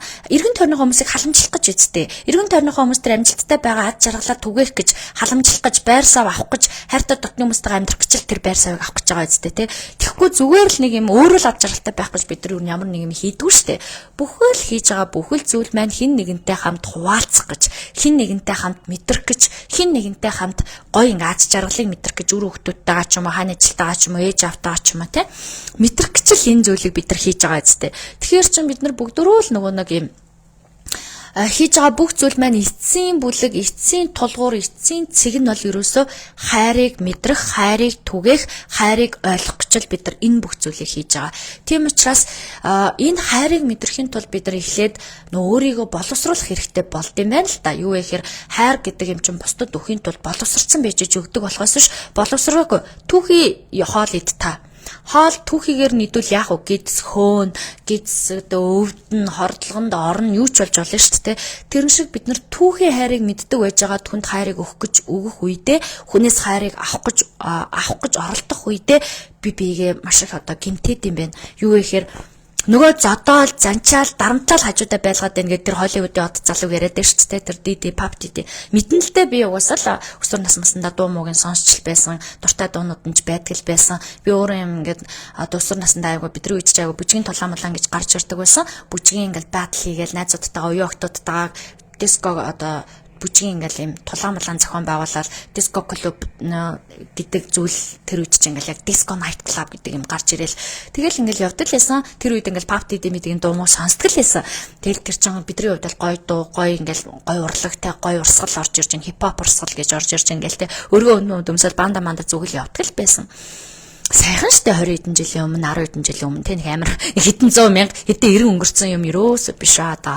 Тэгэхээр бид нар уусаа мэдэн л те тань тэр юм хүм байдаг гэд. Одоо яг хөө тэр хүний шүүх хурал морлолол ингээл явангууд чинь энэ хүн ийм хүн байсан мó гэл ингээл ойлгоод тэг ингээ явангууд чинь тэр хүн өөрөө ингээд тэр хайрыг мэдрэх гээд халамжийг авах гад те тэрнээсээ болоод хүмүүсийг бэртээж, гэмтээж, зовоож махан биений мэдрэмж талаасаа илүү ингэж орж ингэж аюул бол эмэгтэйчүүдийг зовоосон байгаа байхгүй юу? Одоо тэр туслах эмэгтэйчүүд эргэн тойронд нь тэр хүнтэй л холбоотой бүхэл хүн ерөөсөл тэр хүнд нэг ямар нэгэн бид нар тийм бэртэж гэмтчихээд юм шиг байна те. Тэгээд ингэдэм байна. Тэгэхээр бид нар ч гэсэндээ магадгүй ингээл тэр хүнийг яг ингээл нийгмээрээ нийтээрээ сонсож байгаа ямар ингэж байгаа боловч бидний эргэн тойрон ч гэсэн яг бидний өвөр амьдралд баг болдог зүйлүүд байгаа байхгүй юу гэхээр бид нар хайрыг заримдаа өгтөө хүнийг гэмтээчдэг, буцаагаа давхтаа зовоочдаг тий. Тэгээд нөгөө нэг хайрын талаар бүрэн ойлголтгүйгээсээ болоод хайрыг нөгөө бид нар илүү хөгжүүлэх гэж, тослох гэж тордох гэж оролддгүй юм байна. Гэтэл бид нар нэг компани байгуулчаад аюух оролддог юм байна. Би энэ компанийг ингээд бүр тех зэгээс нь босгоцсон юм чаа. Би энэ компанигстай эдэн мянган хүнтэй болтол нь ингэж ажилтна, эдэн төрний санхүүгийн одоо тайлаа өгдөг болтол нь ажиллана гэж аюу хичээгээд байдаг. Тэгсэн хэрнээ үнэндээ тэр компанийг байгуулах тэр хамтдаа тэр үр шимий чинь хамтдаа хуваалцах гэдэг тэр хайрын тойрогтойгоо хүмүүстэйгээ яаж харьцах вэ гэдгээ боддоггүй. Яаж тэр хүнтэйгээ ингээд одоо гоё ярилцах уу, гоё шийдэх үү. Манай нөхөрч надад хэлчихсэн үг байхгүй юу гэхээр би ингээд аюу ярилцмаар байна. Би гоё ярилцдаг, ойлголцдог баймаар байна. Битэрийн ингээд ярилцж байгаа ярилцлага нэг тийм дутуу зэмдэг санагдаад байна. Би бол хүнтэй юм дутуу зэмдэг ярьдгүй энэ төр гэл анх ингээд гэр бүл болж байхдаа ингээд бас л уучраа олох гол зөндөө явна штэ. Ингээд явж байхад хэлжсэн. Би ингээд амжилтанд хүрчээд те би ингээд бизнесээ гайгүй болгочоод, компани гайгүй болгочоод чамаагаа гоё хайрлнаа, чамаагаа гоё хэлгэнэ. Юу вэ те яг тэр хүний хувьд л хөөх юм ингээл бүх эрэгтэй хүнийг боддог бодлоо л та эрэгтэй хүмүүс ч ингээл хайр гингүүд ингээл эмэгтэй хүндээ гой болох шүү бавж угаал алт манадаар булаал те гой ингээл ресторан үнтэй ресторанд авч орол сарнаа цэцгэр булаал инкийг нөө хайр гэж бодоод ад жаргал гэж бодоод байгаа байхгүй юу. Гэтэл тэрнээс чи эхлээд зүрх сэтгэлийн би сүнсэн би чинь хайрыг мэдэрмээр байна. Гоё ганцаардлаг биштэй хайрыг мэдэрмээр байна. Ярилцмаар байна. Инээлтмээр байна. Аз жаргал одоо ярмаар байна. Нээлттэй хандмаар байна тий. Тэгээд дээрэс нь нөгөө гоё мэдрэмжүүдээ хуваалцмаар байна. Тэгсэн чинь юу мөнгө, юу нөгөө амжилт яриад та. Тэр амжилттай мөнгөтэй болох үед чинь тэр хүн тэр хайрыг хүлээж авах хүсгээ болцсон байх үе ирсэн байвал яах юм. Тэгэд энэ яг тэр тухайн үед бол яг ингээл ойлгодгүй л байж л те нэрэл тэгдэм болов гэл яг одоогийн байдлаар бид тэр дөнгөж шингэр бол болсон юм чи хоёлоо ингээл хичээх хэвээр хоёлоо ажиллах хэвээр хоёлоо зүгээр л өрөө дарыг ажил амьдралтаа болыг гэр оронтой болыг гэл ингээл явааддаг байсан байлээ. Одоо ингээд бодоод хөөрхөдөө гэр орон ажил амьдрал тэр материалын зүйл ерөөс хинт ч хамаагүй байсан юм биш үү? Бидний витамин чи хайр байсан юм биш үү? Нэгээ хайрлал тортоол тослол магтаал байсан бол бид нар одоо байгаад амжилтаасаа ч илүү амжилтанд хүрсэн байж болох л байсан юм биш. Нарны цэцэр шиг гэрэлтчих хэвээр байсан юм биш гэдгийг бол ойлгосон. Гэтэл нөгөө тэрэндээ хүрчээд нарны гэрлийн цэцэргээ хасаа гэж явсаар хагаад тэр дунд нь эмэгтэй хүний ч нөгөө цэцэг шиг гоё торгон мэдрэмжүүд нь унтраал, эрэгтэй хүний ч гоё хүчрэхэг мэдрэмжүүд нь унтраал, эрэгтэй нэрэгтэй шигэ байхаа болол, эмэгтэй нэмэгтэй шигэ байхаа болол баяр баясгал унтраал хэлдэм байлээ. Гэр бүлийн харилцааны хувьд ингээд зөвхөн гэр бүлийн харилцаа биш нөгөө гоё өөрийгөө ингээд нахиалж явах үе хайр гэж байна л да. Та яг өсвөр насн дээрээ өөрийгөө хэр хайрладیں, халамжилтیں, өөртөө гоё ингээд мөрөөдөлтөй байж үзсэн үү? Тэр мөрөөдлийнхаа араас явж үзсэн үү? Өөртөө та тэтэм зөвлөж үзсэн үү? Одоо шууд утгаараа би таныг тэтэм аваад тэтэм зөө гэж хэлээгүй. Сүнслэг утгаараа нөө хатан хаан ч тэтэм зөөдөг шүү дээ тий. Хатан хаан гэдэг бол эрх мэдэлтэй одоо бүх л одоо тэр эмэгтэйд бол бүх зүйл байна гэсэн үг шүү дээ. Хатан хаан гэхээр улс орон байгаа юм байна, газар нутаг байгаа юм байна, ард түмэн байгаа юм байна тий. Тэгээ ингээд өөр хотлохоор тэтэм зүүж байгаагаараа тэр хатан хааны мэдрэмжээ аваад ингээд би бол энэ бүхний эзэн гэл ингээд бодож шүү дээ. Би энэ бүхний одоо ингээд нарна гэд бодож байгаа шиг та өөртөө тэтэм зөөлгөж үзсэн үү гэдг нь өөрийгөө энэ гэр бүлийнхаатай хамгийн чухал хүн гэдгээр мэдэрч үзсэн үү? Өөрийгөө нарна гэдгээ мэдэрч үзсэн үү? Өөрийгөө өргөмжилж дотроо магтаж үзсэн үү? Тэ өөрийгөө ингээд магтаад урамшуулад мэдрэмжээ ингээд өөрийгөө гой магтсан хүн чинь энэ хийсэн бүх зүйлийгээ хангалттай гэж үнэлээд өөрийгөө үнэлж сурдаг, өөрийгөө хайрлж сурдаг, халамжилж сурдаг. Тэгээ өөрийгөө халамжлаад хайрлсан хүн чинь аз жаргалыг түгээд сурдаг. Аз жаргалыг түгээж байгаа хүмүүс чинь аз жаргалын хамааралтай биш, аз жаргалтыг тэг өөрөөсөө ургуулдаг хүмүүс болдог. Гэтэл зарим нэг хүмүүст аз жаргал хамаарал болчихсон байдаг. Юу гэхээр би тийм л юм хийвэл аз жаргалтай болдог. Тэгэхгүй бол аз жаргалтай болдгүй юм гэдэг ч юм уу те. Ингээд байдаг ч те. Тэгэхээр хэдүүлээ одоо юм хайрын хамааралгүй баймаар юм байна. Хайрын үлсгэлэнд нэрвэгдсэн нийгмээ эргэн тойрноо хамтдаа усалж тордмоор юм байна. Хамтдаа ийм хайраар дүүрэн нийгмийг үүсгэхийн тулд юу хэрэгтэй вэ гэхээр хайраар дүүрсэн хүн л хэрэгтэй байхгүй юу? Хүн гэдэг чинь ард түмэн гэдэг чинь бидний капитал шүү дээ те. Бидний бүх зүйл шүү дээ те. Тэгэхээр бид нар энэ хайрын төгжрлүүдэд арилгах хэрэгтэй байна. Эхлээд юу гэхээр анахата хүрдний төгжрлээ. За тэгээд нэг блогуудаа хүнтэй ярилцлагын төвшнгөө сайжруулах хэрэгтэй байна. Юу вэ гэхээр энэ зүрхэн урд чинь яаж юугаараа илэрхийлэгддэг вэ гэхээр энэ хоолон үр дээр байхгүй юу? Хоолон хүрд буюу энэ хоолон чакрагаар та бодож байгаа мэдрэмж, мэдэрч байгаа мэдрэмжээ энүүгээрээ гаргахгүй бол энэ дэр чинь ингээд ирээд гацчвал дотор айгуугаа мэдрэмж мэдэрчээснэ энэ дээрээ ирж гацчих юм бол тэгэл тэр чинь төгжрөл болно. Төгжрөл болоод ирэхээр энэс те бүх зүйл ингээд болж идэг гэсэн үг ээ. За ингээд хэдүүлээ ингээд үлсгэлэн хайр үлсгэлэн гэдэг мэдрэмжийг та одоо жоохон ч гэсэн ойлгов уу, жоохон ч гэсэн задаргаа явагдуу тий, жоохон ч гэсэн өөрийнхөө энэ трама, энэ үйл өөр одоо юу гэд нийгэмд янз янзаар яригдж байгаа зүйлүүдийнхаа учрыг нь жоохон ч гэсэн олж тунгааж чадуу гэдэг та нараас асуумаар байна. Энэ мэдрэмж танд хэрхэн нөлөөлж исэн байна? Энэ хайр үлсгэлэн танд хэрхэн нөлөөлж исэн байна? Мөн энэ ямар хүнд өвчлэн тохиолж исэн байна? Нөгөө нэг гэр бүлээсээ хайраасаа өөрийгөө хайрлах чадаагүй, өөрийгөө хайрлах ухаанаа олоогүй хүмүүст л өвчлэн тохиолддог.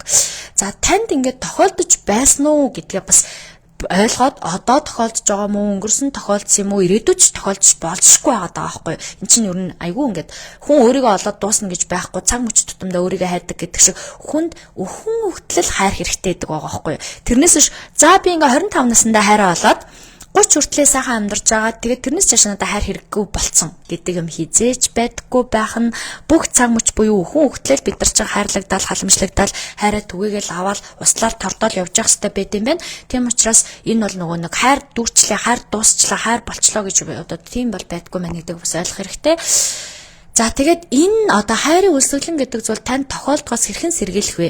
Хэрхэн сэргийлэх вэ гэдэг нь ерөөсөө бидэрт хизээч хамаагүй ямар ч тохиолдолд ингээд тохиолдож болзошгүй учраас өөрийгөө хайрлаа сурцсан хүн л байх хэрэгтэй байт юм байна. Нэг хүнд ингээд айгуугаа хайртай байгаад тэр хүн ч таныг хайрлал үнэхээр ингээд төгс ээжсэн чинь магадгүй тэр хүн одоо тэг өхүүл яана, магадгүй тэр хүн өөр хүн хайртай болвол яана үгүйсэхгүй шүү дээ тий. Ингэнгүүт та тэр бүх аз жаргал чинь хаагдаж болохгүй. Эсвэргээрээ та өөрийгөө хайрлаж сурах хэрэгтэй. Өөрийгөө хайрладаг аргатай одоо тийм мэдрэмжтэй байж чадсанараа та энэ хайр тохиолдох зүйлээс урьдчилан сэргийлж болно. Ингээл бид нар ханаа төрж магадгүй дээ гадаа хүүтэн байна. Маргааш ч хасах 40 градус байна гэж тэгвэл бодвол бид нар тийм мэдээл орж ирвэл шууд маргааш за би дулаан хувцас өмсөх юм байна. Өвлийн готлоо өмсөх юм байна. Энэ хамгийн дулаан хүртгэ өмсөх юм байна гэдэг ингээ мэддэг шүү дээ.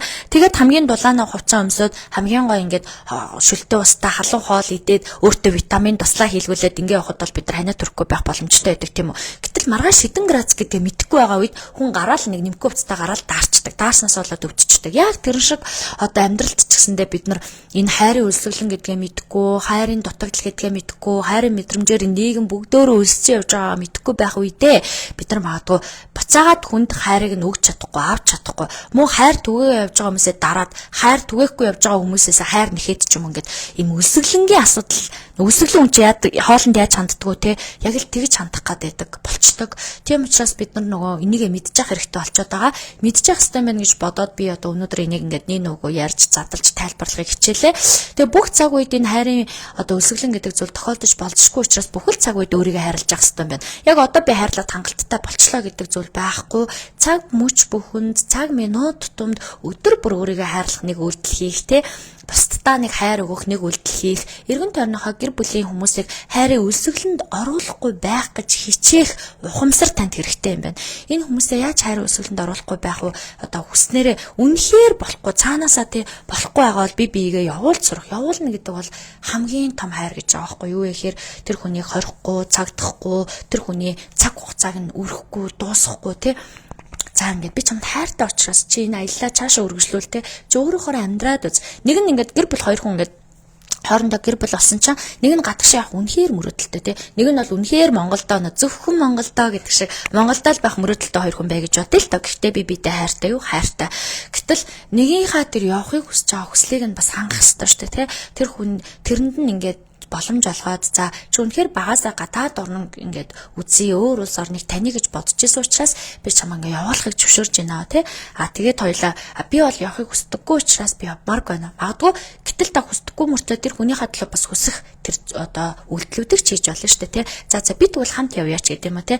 Ямар нэгэн байдлаар ямар ч байсан бид нар бол энэ хайраас болоод өөрийгөө уйж дөнгөлж гацааж одоо тий хайр үлсгэлэнгээс болоод араатан шиг мэдрэмжтэй болцсон араатан шиг сэтгэлтэй зараатан шиг ааштай болцсон байж магадгүй юм бэ шүү.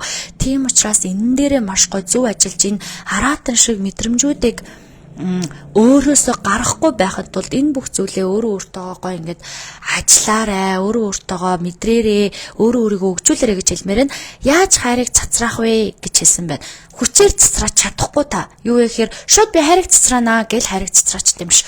Өөртөө дүүрсэн хайр өөрөөсөө цацарч идэг. Та өөрийгөө хайрлж эхэлснээр, өөрийгөө халамжилж эхэлснээр, өөртөө ажил сурахаар өөрөө дүрж эхэлдэг. Өөрөө дүрсэн хүн хажууд хүнээ хайрладаг, халамжилдаг, гоё торддог болно. Өөрийгөө хажууд хүнээ хайрлаад халамжлаад тордоод байгаа хүн чинь бусд руу энэ хайраа ингээд түгээмэр санагдана тий. Ер нь бол ингээд нийгэмд чи ингэж амьдарч тэгж амьдар хизэж битээ тэгж амьдар чи яасан мохоо амьдард энэ төргээд ингээд шүүмжлээд байгаа. Тэгээд ингээд өөрийнхөө амьдруулах гэж хичээж байгаа бусдын амьдралыг зааж байгаа хүн бол өөрөө маш асар их хайрын дутагдaltaй явж идэг. Юу гэхээр өөрөө багасаа хайр халамж дутуу мэдэрсэн ч юм уу тэрийгэ мэдэхгүй те. Тэгээ өөрөө ингээд ямар нэгэн зүйлд нэг юм ээжээс ааваасаа анхаарал халамж дутуу мэдэрсэн хүн нийгэмд оронгуутлаа шууд бусдын амьдралыг заагаад эхэлдэг. Чи ингэж амьдар тэгж амьдар ингэдэг ийшээ битээ хар тийшээ тэгж хар чи өстө энэ өстө зөв хүний миний бодлоор л өстө энэ хамгийн буруу энэ үйлдэл чи хийсэн гэдэг чинь энэ дэлхийн хамгийн буруу хүн ч гэдэг юм уу те. Та асуудал танд байгаа юм шүү. Тэр нөгөө хүн ямар ч үйлдэл хийж яж болно шүү дээ. Сүнсний аялал хийгээ явж байгаа хүн алдаач гаргаж болно, унаач гаргаж болно. Алдаа оногийн дэнслээ заагаад байна гэдэг чинь та асуудалтай юм шүү те. Та өөрөө хайрын дутагдaltaй, дутмагшилтай, сүнсний өөрөө өсвөлөнтэй явж байгаа юм шүү гэж хэлмээр болчиход байгаа байхгүй юу. Тэгэхээр нөгөө хайрыг шууд цацраа гэж хүчээр бас цацраад яг хүчээр цацрааж байгаа юм шиг харагдаж болно. Нэг удаа жүжиглж болно те ингээл өстө бүх хүнийг сайн уу ямар гоё ингэ тэгээ гэл хүн сүулдэ нэг жүжиглж хийгээд тахаар бүр ядарчдаг байхгүй бүр ядраа тэрэндээ бүр ядаргаатай санагдаа те. Гэтэл цаанаасаа л төрөөл цаанаасаа л ургаал цаанаасаа л ингээл дэлгэрээд байна гэдэг бол та өөрөө дүүрсэн бусдыг дүүргэж чаддаг төвшөнд очсон байна л гэсэн үг. Хүчээр хүчилж хийжин гэдэг бол та яаж хийж байгаа аль нэг цэг дээр очиод ядарах юм байна л гэсэн үг те. Ерөөс айгүй амархан. Гэхдээ яг бид нараас тодорхой хэмжээнд нэг юм жоохон өөрийгөө хумсралж явах хэрэгтэй л доо. Ямар нэгэн байдлаар би хайрыг бас цацрааж явах хэрэгтэй шүү гэдгээ командлж явах хэрэгтэй.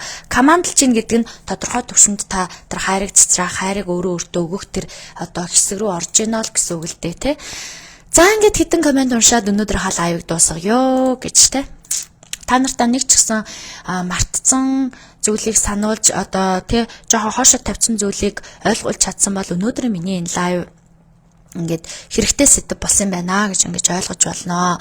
За миний энэ лайв нэвтрүүлгүүдийг цаг гаргаад хийж байгаа нэвтрүүлгүүдэд та өөрөө хандаа өргөж болно гэж би тэгтээ данс мансаа тавьдгүй л дээ зүгээр хандаа өргөж болно. Өөрөө хүссэн хүмүүс байвал хэрвээ таны ингээд хичээлээс гой зүйл авч ирсэн шүү, гой мэдрэмж авч ирсэн шүү, би ингээд амьдралаа өөрчилж ирсэн шүү гэж талархал дэвшүүлэхийг хүсвэл та надад хандаа өргөж болно. Таны хандвыг би бусад хүмүүсийн амьдралын сайн сайханд одоо зарцуулах үйлд зориулах юм аа. За миний өөрийн байнга л одоо бусдын төлөө хийхийг хүсэж байгаа зорж байгаа маш олон айдиа санаанууд байдаг. Энэ санаануудаа зарцуулах ажилд оруулах хувь нэмрээ оруулах юм аа гэдгийг та нартай хэлсэн те. За ингээд сайхан маш их баярлаа гэсэн байна. Үнэхээр гоё ялаа. Яаж хайрыг цацраах вэ түрүү хариулсан те.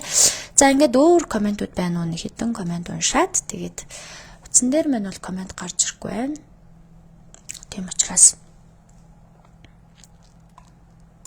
маш ингээд баялаг сэдв, хайрын сэдв гэдэг чинь дуусашгүй, маш ингээд дундаршгүй гоё сэдв байдаг учраас мүлжүүртэй хаанаас нь хизээл бол хизээ ингээд ярьж болох сэдв. Би бол яг нэг л өөрөө яг өнөөдөр цагтаа багтж байгаа хэсгээсээ л ярьлаа. Та нар маань энийгээ гоё дэлгэрүүлээрээ, үржүүлээрээ, олон талаас нь хараараа, тэ өөрийнхөө өнцгөөс хараараа, өөрийнхөө амьдралаас бас ингэж үлгэр жишээ авч баяжуулж яваарэ гэж хэлээ. Маш их баярлалаа. Улсын хорлол, улсын барианы талаар дараа нь ярьж өгөөч гэсэн байна. За улсын хорлол бол манай монголчуудад аура энергийг үзэхэд ч тэр амьдралын код, энергийг шалгахад бол гарч ирдэг зүйл зөвхөн манай монголчуудад гарч ирж байгаа зүйл биш ээ.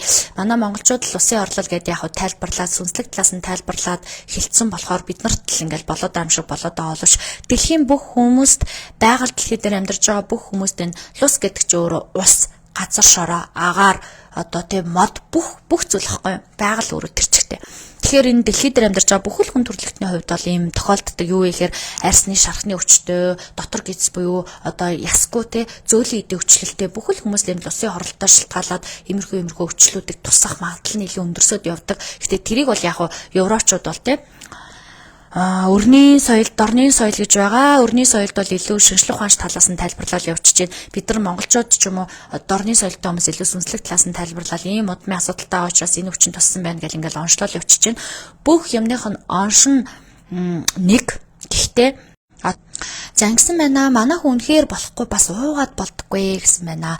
За архины хамааралтай байна гэсэн үг энэ бол бас л нэг өмнөх төрлийн өмнөх төрөлдөө хайраар маш их дутагдсан, хайрын үлсгэлэнд нэрвэгдэж удсан, хайрыг мэдрэж авч чадаагүй, тэр төрөлдөө зорилгоо биелүүлж чадаагүй хүмүүс энэ төрөлдөө хөвчлийн юм донтдог. Юу вэ гэхээр өмнөх төрлийн асуудал шүү. Өмнөх сүнсний аяллаас болж байгаа шүү, тэ. Энэ төрлийн сонголтыг буруу хийснээр шалтгаалж байгаа хэсэг бүлэг хүмүүс байна. Өмнөх төрлийнх нь сүнсний аяллаа одоо зорилгоо биелүүлж чадаагүйгээс болсон хэсэг хүмүүс байна. Ганцхан нэг л энэ зүйлээс гэж байгаа биш. Аль нь вэ гэдгийг нь оншиг нь тогтоох хэрэгтэй. Энэ төрлийнхөө сонголт буруу, хайр дутуу, хайрын үлсгэлэнтэй удсан энэ шалтгаанаас болж байгаа бол бас яг эдгэрэлтүүд байж болж байна. Өмнөх төрлийн асуудлууд байвал ерөөсөө л амьдралын мөн чанар суралцах, зөв зам руу орох, өөрөө хичээж зөв зам руу орохгүй бол дараа нь ч гэсэн дараагийн төрөлтөнд ч гэсэн дахиад давтагдах боломжтой зүйлүүд байж болж байна. Энэ бол бас нэлээд үлжүүртэй том сэдв учраас жижигхэн тайлбарлах хэцүү, олон талаас нь тайлбарлаж иж хүний ингээд задрагаа явагдаж тархитлагонд нь өнөөрөө яг ингэсэн биш гэдэг ойлголтууд үүснэ, тэ. За баярлалаа, талархлаа гэсэн байна. За өөр ямар комментүүд байна? Энэ комментүүдийг яаж харах вэ? За тэгээд хэдүүлээд болсон байна. 10 цаг 50 минут болсон байна. Маргааш бид нар ажлын өдөр учраас яг 11 гэд дуусгая те. 10 минут коммент уншаад сэтгэлдээ хэлээд яарж байгаа хүмүүс нь сайхан унтаж амарч байгаарай. Яарахгүй байгаа хүмүүс нь хамтдаа байж болж гинэ те.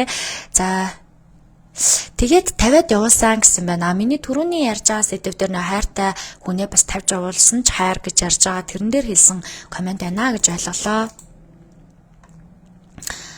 Аавра оншилтгүй хаана үздэг вэ гэсэн байна. За би аавра оншлогоог зөвхөн ааврагаар нь үздэггүй, амьдралын код бичгийн эвтэй хавсарч үздэг, хүний энергийн төвшинг яг одоо байгаа төвшингийн тайлбарлаж тайлахыг хичээдэг. За энэ маань бол цаг авч явдаг. Одоо бол ер нь 6 сарын цаг бол дууссан байгаа. Би чинь бясалгал заадаг, онлайнаар үздэг, за өөрөө бас ингээд аавра үздэг, хичээл ордог гэдээ олон юм хийдэг учраас олон хүн өдөрт үзэж чаддгүй учраас яг цаг авч үйлчилдэг.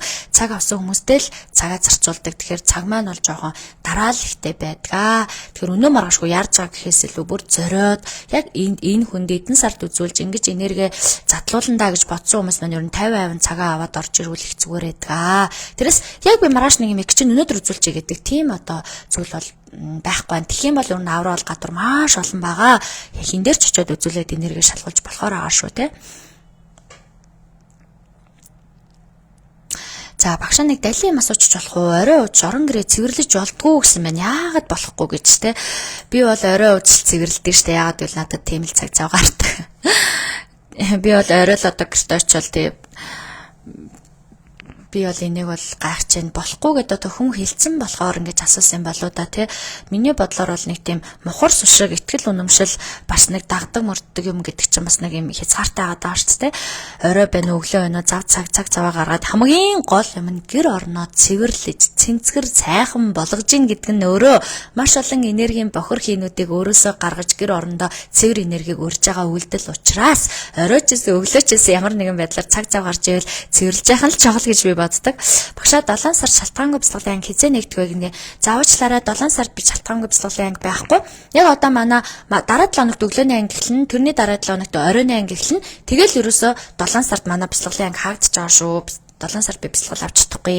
Яагаад гэвэл би 7 сард нэгдэж манай маш холоос зорж байгаа 50 улсаас найз маань ирж байгаа. Тэр найздаа зориулаад нэлээд аяллаа төлөвлөгөө гаргачихсан байгаа.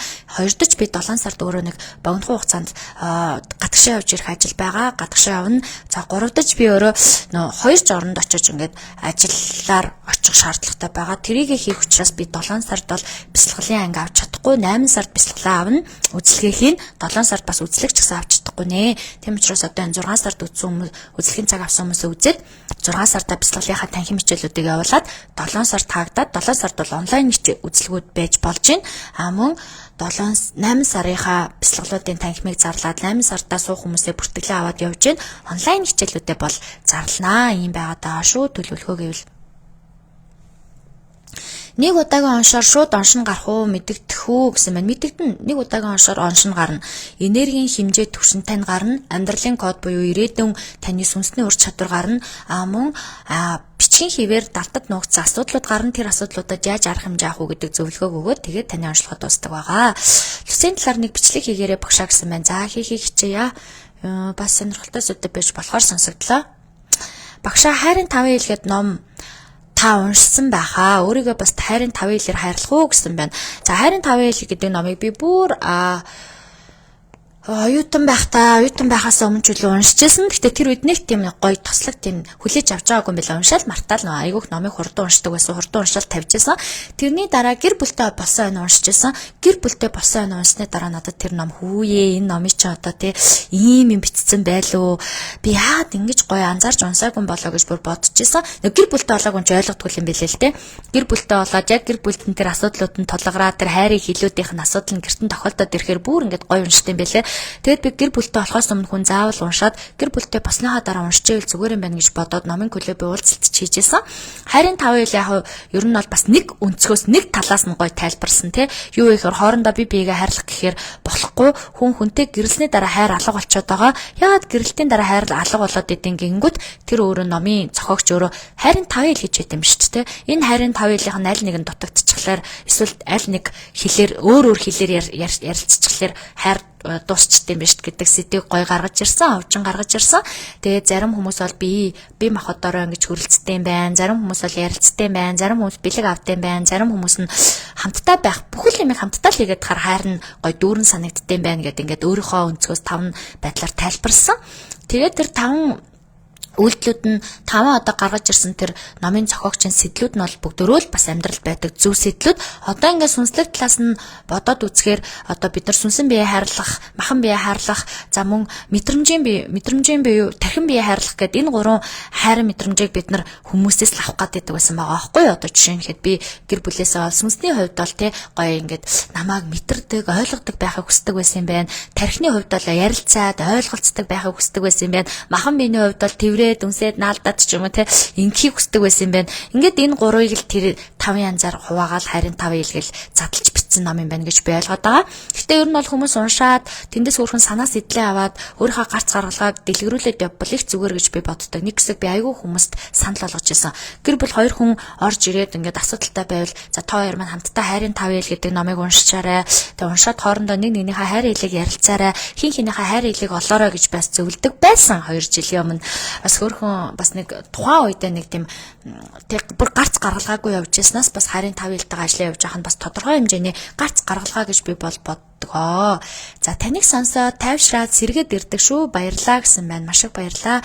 Урд нь тэргэл сард бүртгүүлж байсан гэсэн байна. За анх удаа үзэж байна. Их гоё юм байна. Баярлаа гинэ. За анх үзэгч одоо анх удаа намайг сонсож байгаа хүний гоё одоо ойлгуулж татаж те чадсан байх шүү гэдэг шиг.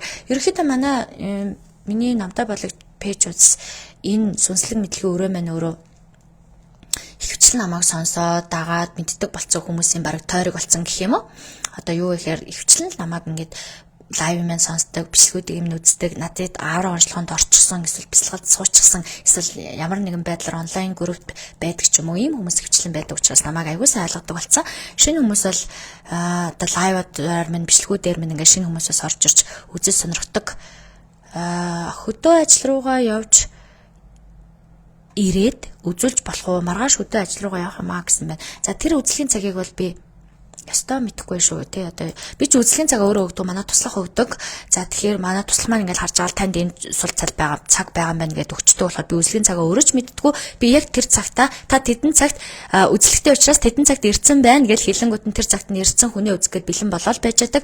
Хитэн хүн үзэж мэдгүй үзэл дуусгаал өнөөдрийн хүн дуусч гэнэ үү гэж дуусч гингүүт нь өргөжлүүлэл ажлуудаа гэж явдаг юм байгаа. Тэгэхээр би үзлийн цагаа өөрөө өгдөг учраас цаг одоо хизээж ямар ч 6 сарын цаг дууссан гэж надад хэлсэн. Тийм учраас дууссан байна л гэж ойлгож байгаа. За ийм байна. За ингээд та нар маань энэ бичлэгүүдийг дараа нь нөхөж үзье гэж бодвол миний номтой болоо гэж хүчээж YouTube сувагд маань хандаж YouTube-ээс маань лайвд маань бас нөхөж үзэж болно. За ингээд та нар маань 10 цаг 50 минут болсон байна. Бид нар 2 минут өлтсөн байна. За энэ цаг хугацаанд та нартай ингээд үргэлж намайг үздэг, бас дэмждэг, намайг ойлгодог, миний лайвудаас бас ингээд амьдрал ахуйгаа те ойлгохгүй байсан зөвлөдөө зарим нэг өнцгөөс нь задрагаа хийгээд ойлгоод явж байгаа та нартаас баярлалаа, талархлаа гэж хэлье. За тэгээд намтай болох сүнслэг мэдлэгийн өрөөг дагдаг бүх агч нартаа би маш их хайртай, маш их баярлалаа. Миний өглөөний бяцлал сууж байгаа, оройн бяцлал сууж байгаа хүмүүс маань нэг нахад төлбөрийг төлөөд нэг хүний төлбөрийг ингээд өөрөө сайн дураараа өгөөд ингээд энэ гэрлийн ажил түгээгээд би биендээ ингээд гоё мэдрэмж өгөөд явж байгаа. Өнөө өглөө бид нар өглөөний бясалгалаа өнөөдөр өглөөний бясалгал биш энэ 7 хоногт бид оройны бясалгалтай байгаа. Оройны бясалгалаа тарчаад ингээд өөртөө цаг гаргаад сууж гин. За тэгээд иймэрхүү сонь сайхантай 7 хоног болж өнгөрч гин. Дараа 7 хоногт өглөө, дараа 7 хоногт орой гэд явна. Та нар маань бүртгүүлээд дамжиж бүртгүүлээд ингээд ямар ч 7 сараас өмнө бясалгал сууя гэж зорж байгаа хүмүүс маань суугаараа. Эсвэл энэ 100 ямар ч бясалгал суунда гэж бодож одоо энэ 6 сард арай л амжихгүй бол та 8 сард суунаа гэд бодоод 8 сар шилтгаангүй бясалгалт суунаа гэд төлөвлөж байгаараа. 8 сард маань манай шилтгаангүй бясалгал анги за мөн кундалины бясалгалаас зарлагдсан байгаа тийм. Манай бясалгалт 2-оос дээш удаа суусан хүмүүс тийм илүү гүнзгий түвшний бясалгалыг заахаар бэлдээ зориод явж байгаа.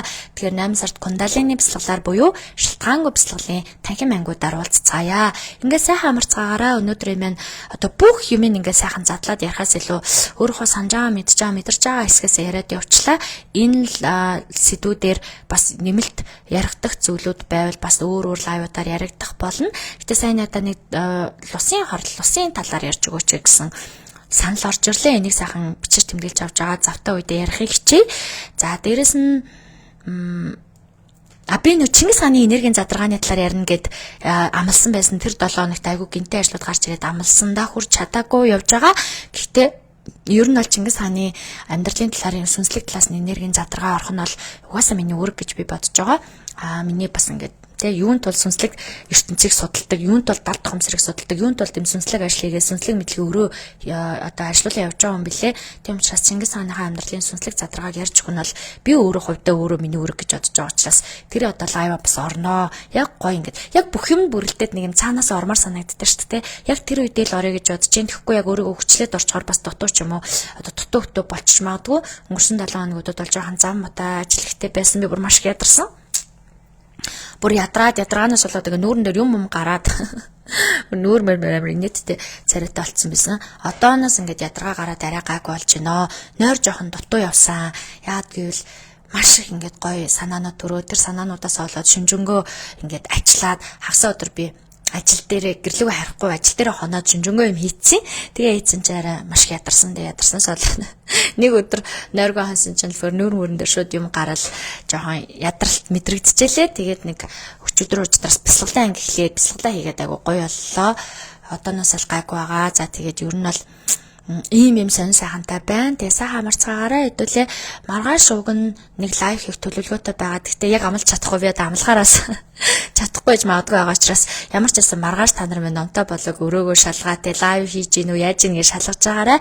Би болохоор YouTube дээрээс шууд лайв хий гэж бодож байгаа байхгүй юу. Яагаад гэвэл одоо би ингээд пэйж дээр лайв хийчихэд лайва татаж аваад дахиад YouTube давхар оруулдаг ингээ хоёр ажил бол яваад идэг. Тэгэхээр надад YouTube-ээс шууд лайва пэйж дагаад давхар явуулдаг болчих юм бол уг нь ингээл татаж аваад оруулаад ингээд дах ажилгүй болчих гээд байгаа учраас амраад байгаа. Тийм учраас маргааш чадвал YouTube-ээс шууд ингээд холбогдоод лайв хийх болно. Амжихгүй бол ямар ч байсан дараа нь энэ амралтын өдрүүдээр ч юм уу лайв хийнэ. Тэгээд надад хэлсэн л устай холбоотой лайв гэдэг сэдвийг би хүлээж авлаа, бичиж тэмдэглээд авъя. Тэгээд энэ сэдвээр би өөрөө мэддэг, чаддаг, ойлгосон бүх зүйлүүдийг хуваалцахад бэлэн байна. За ингээд сайхан амарцгаагаараа намайг сонсно. Өнөөдөр надтай хамт байсан та нартай маш их баярлалаа. Хайртай шүү. Дараагийн лайвуудаар уулзцгаая.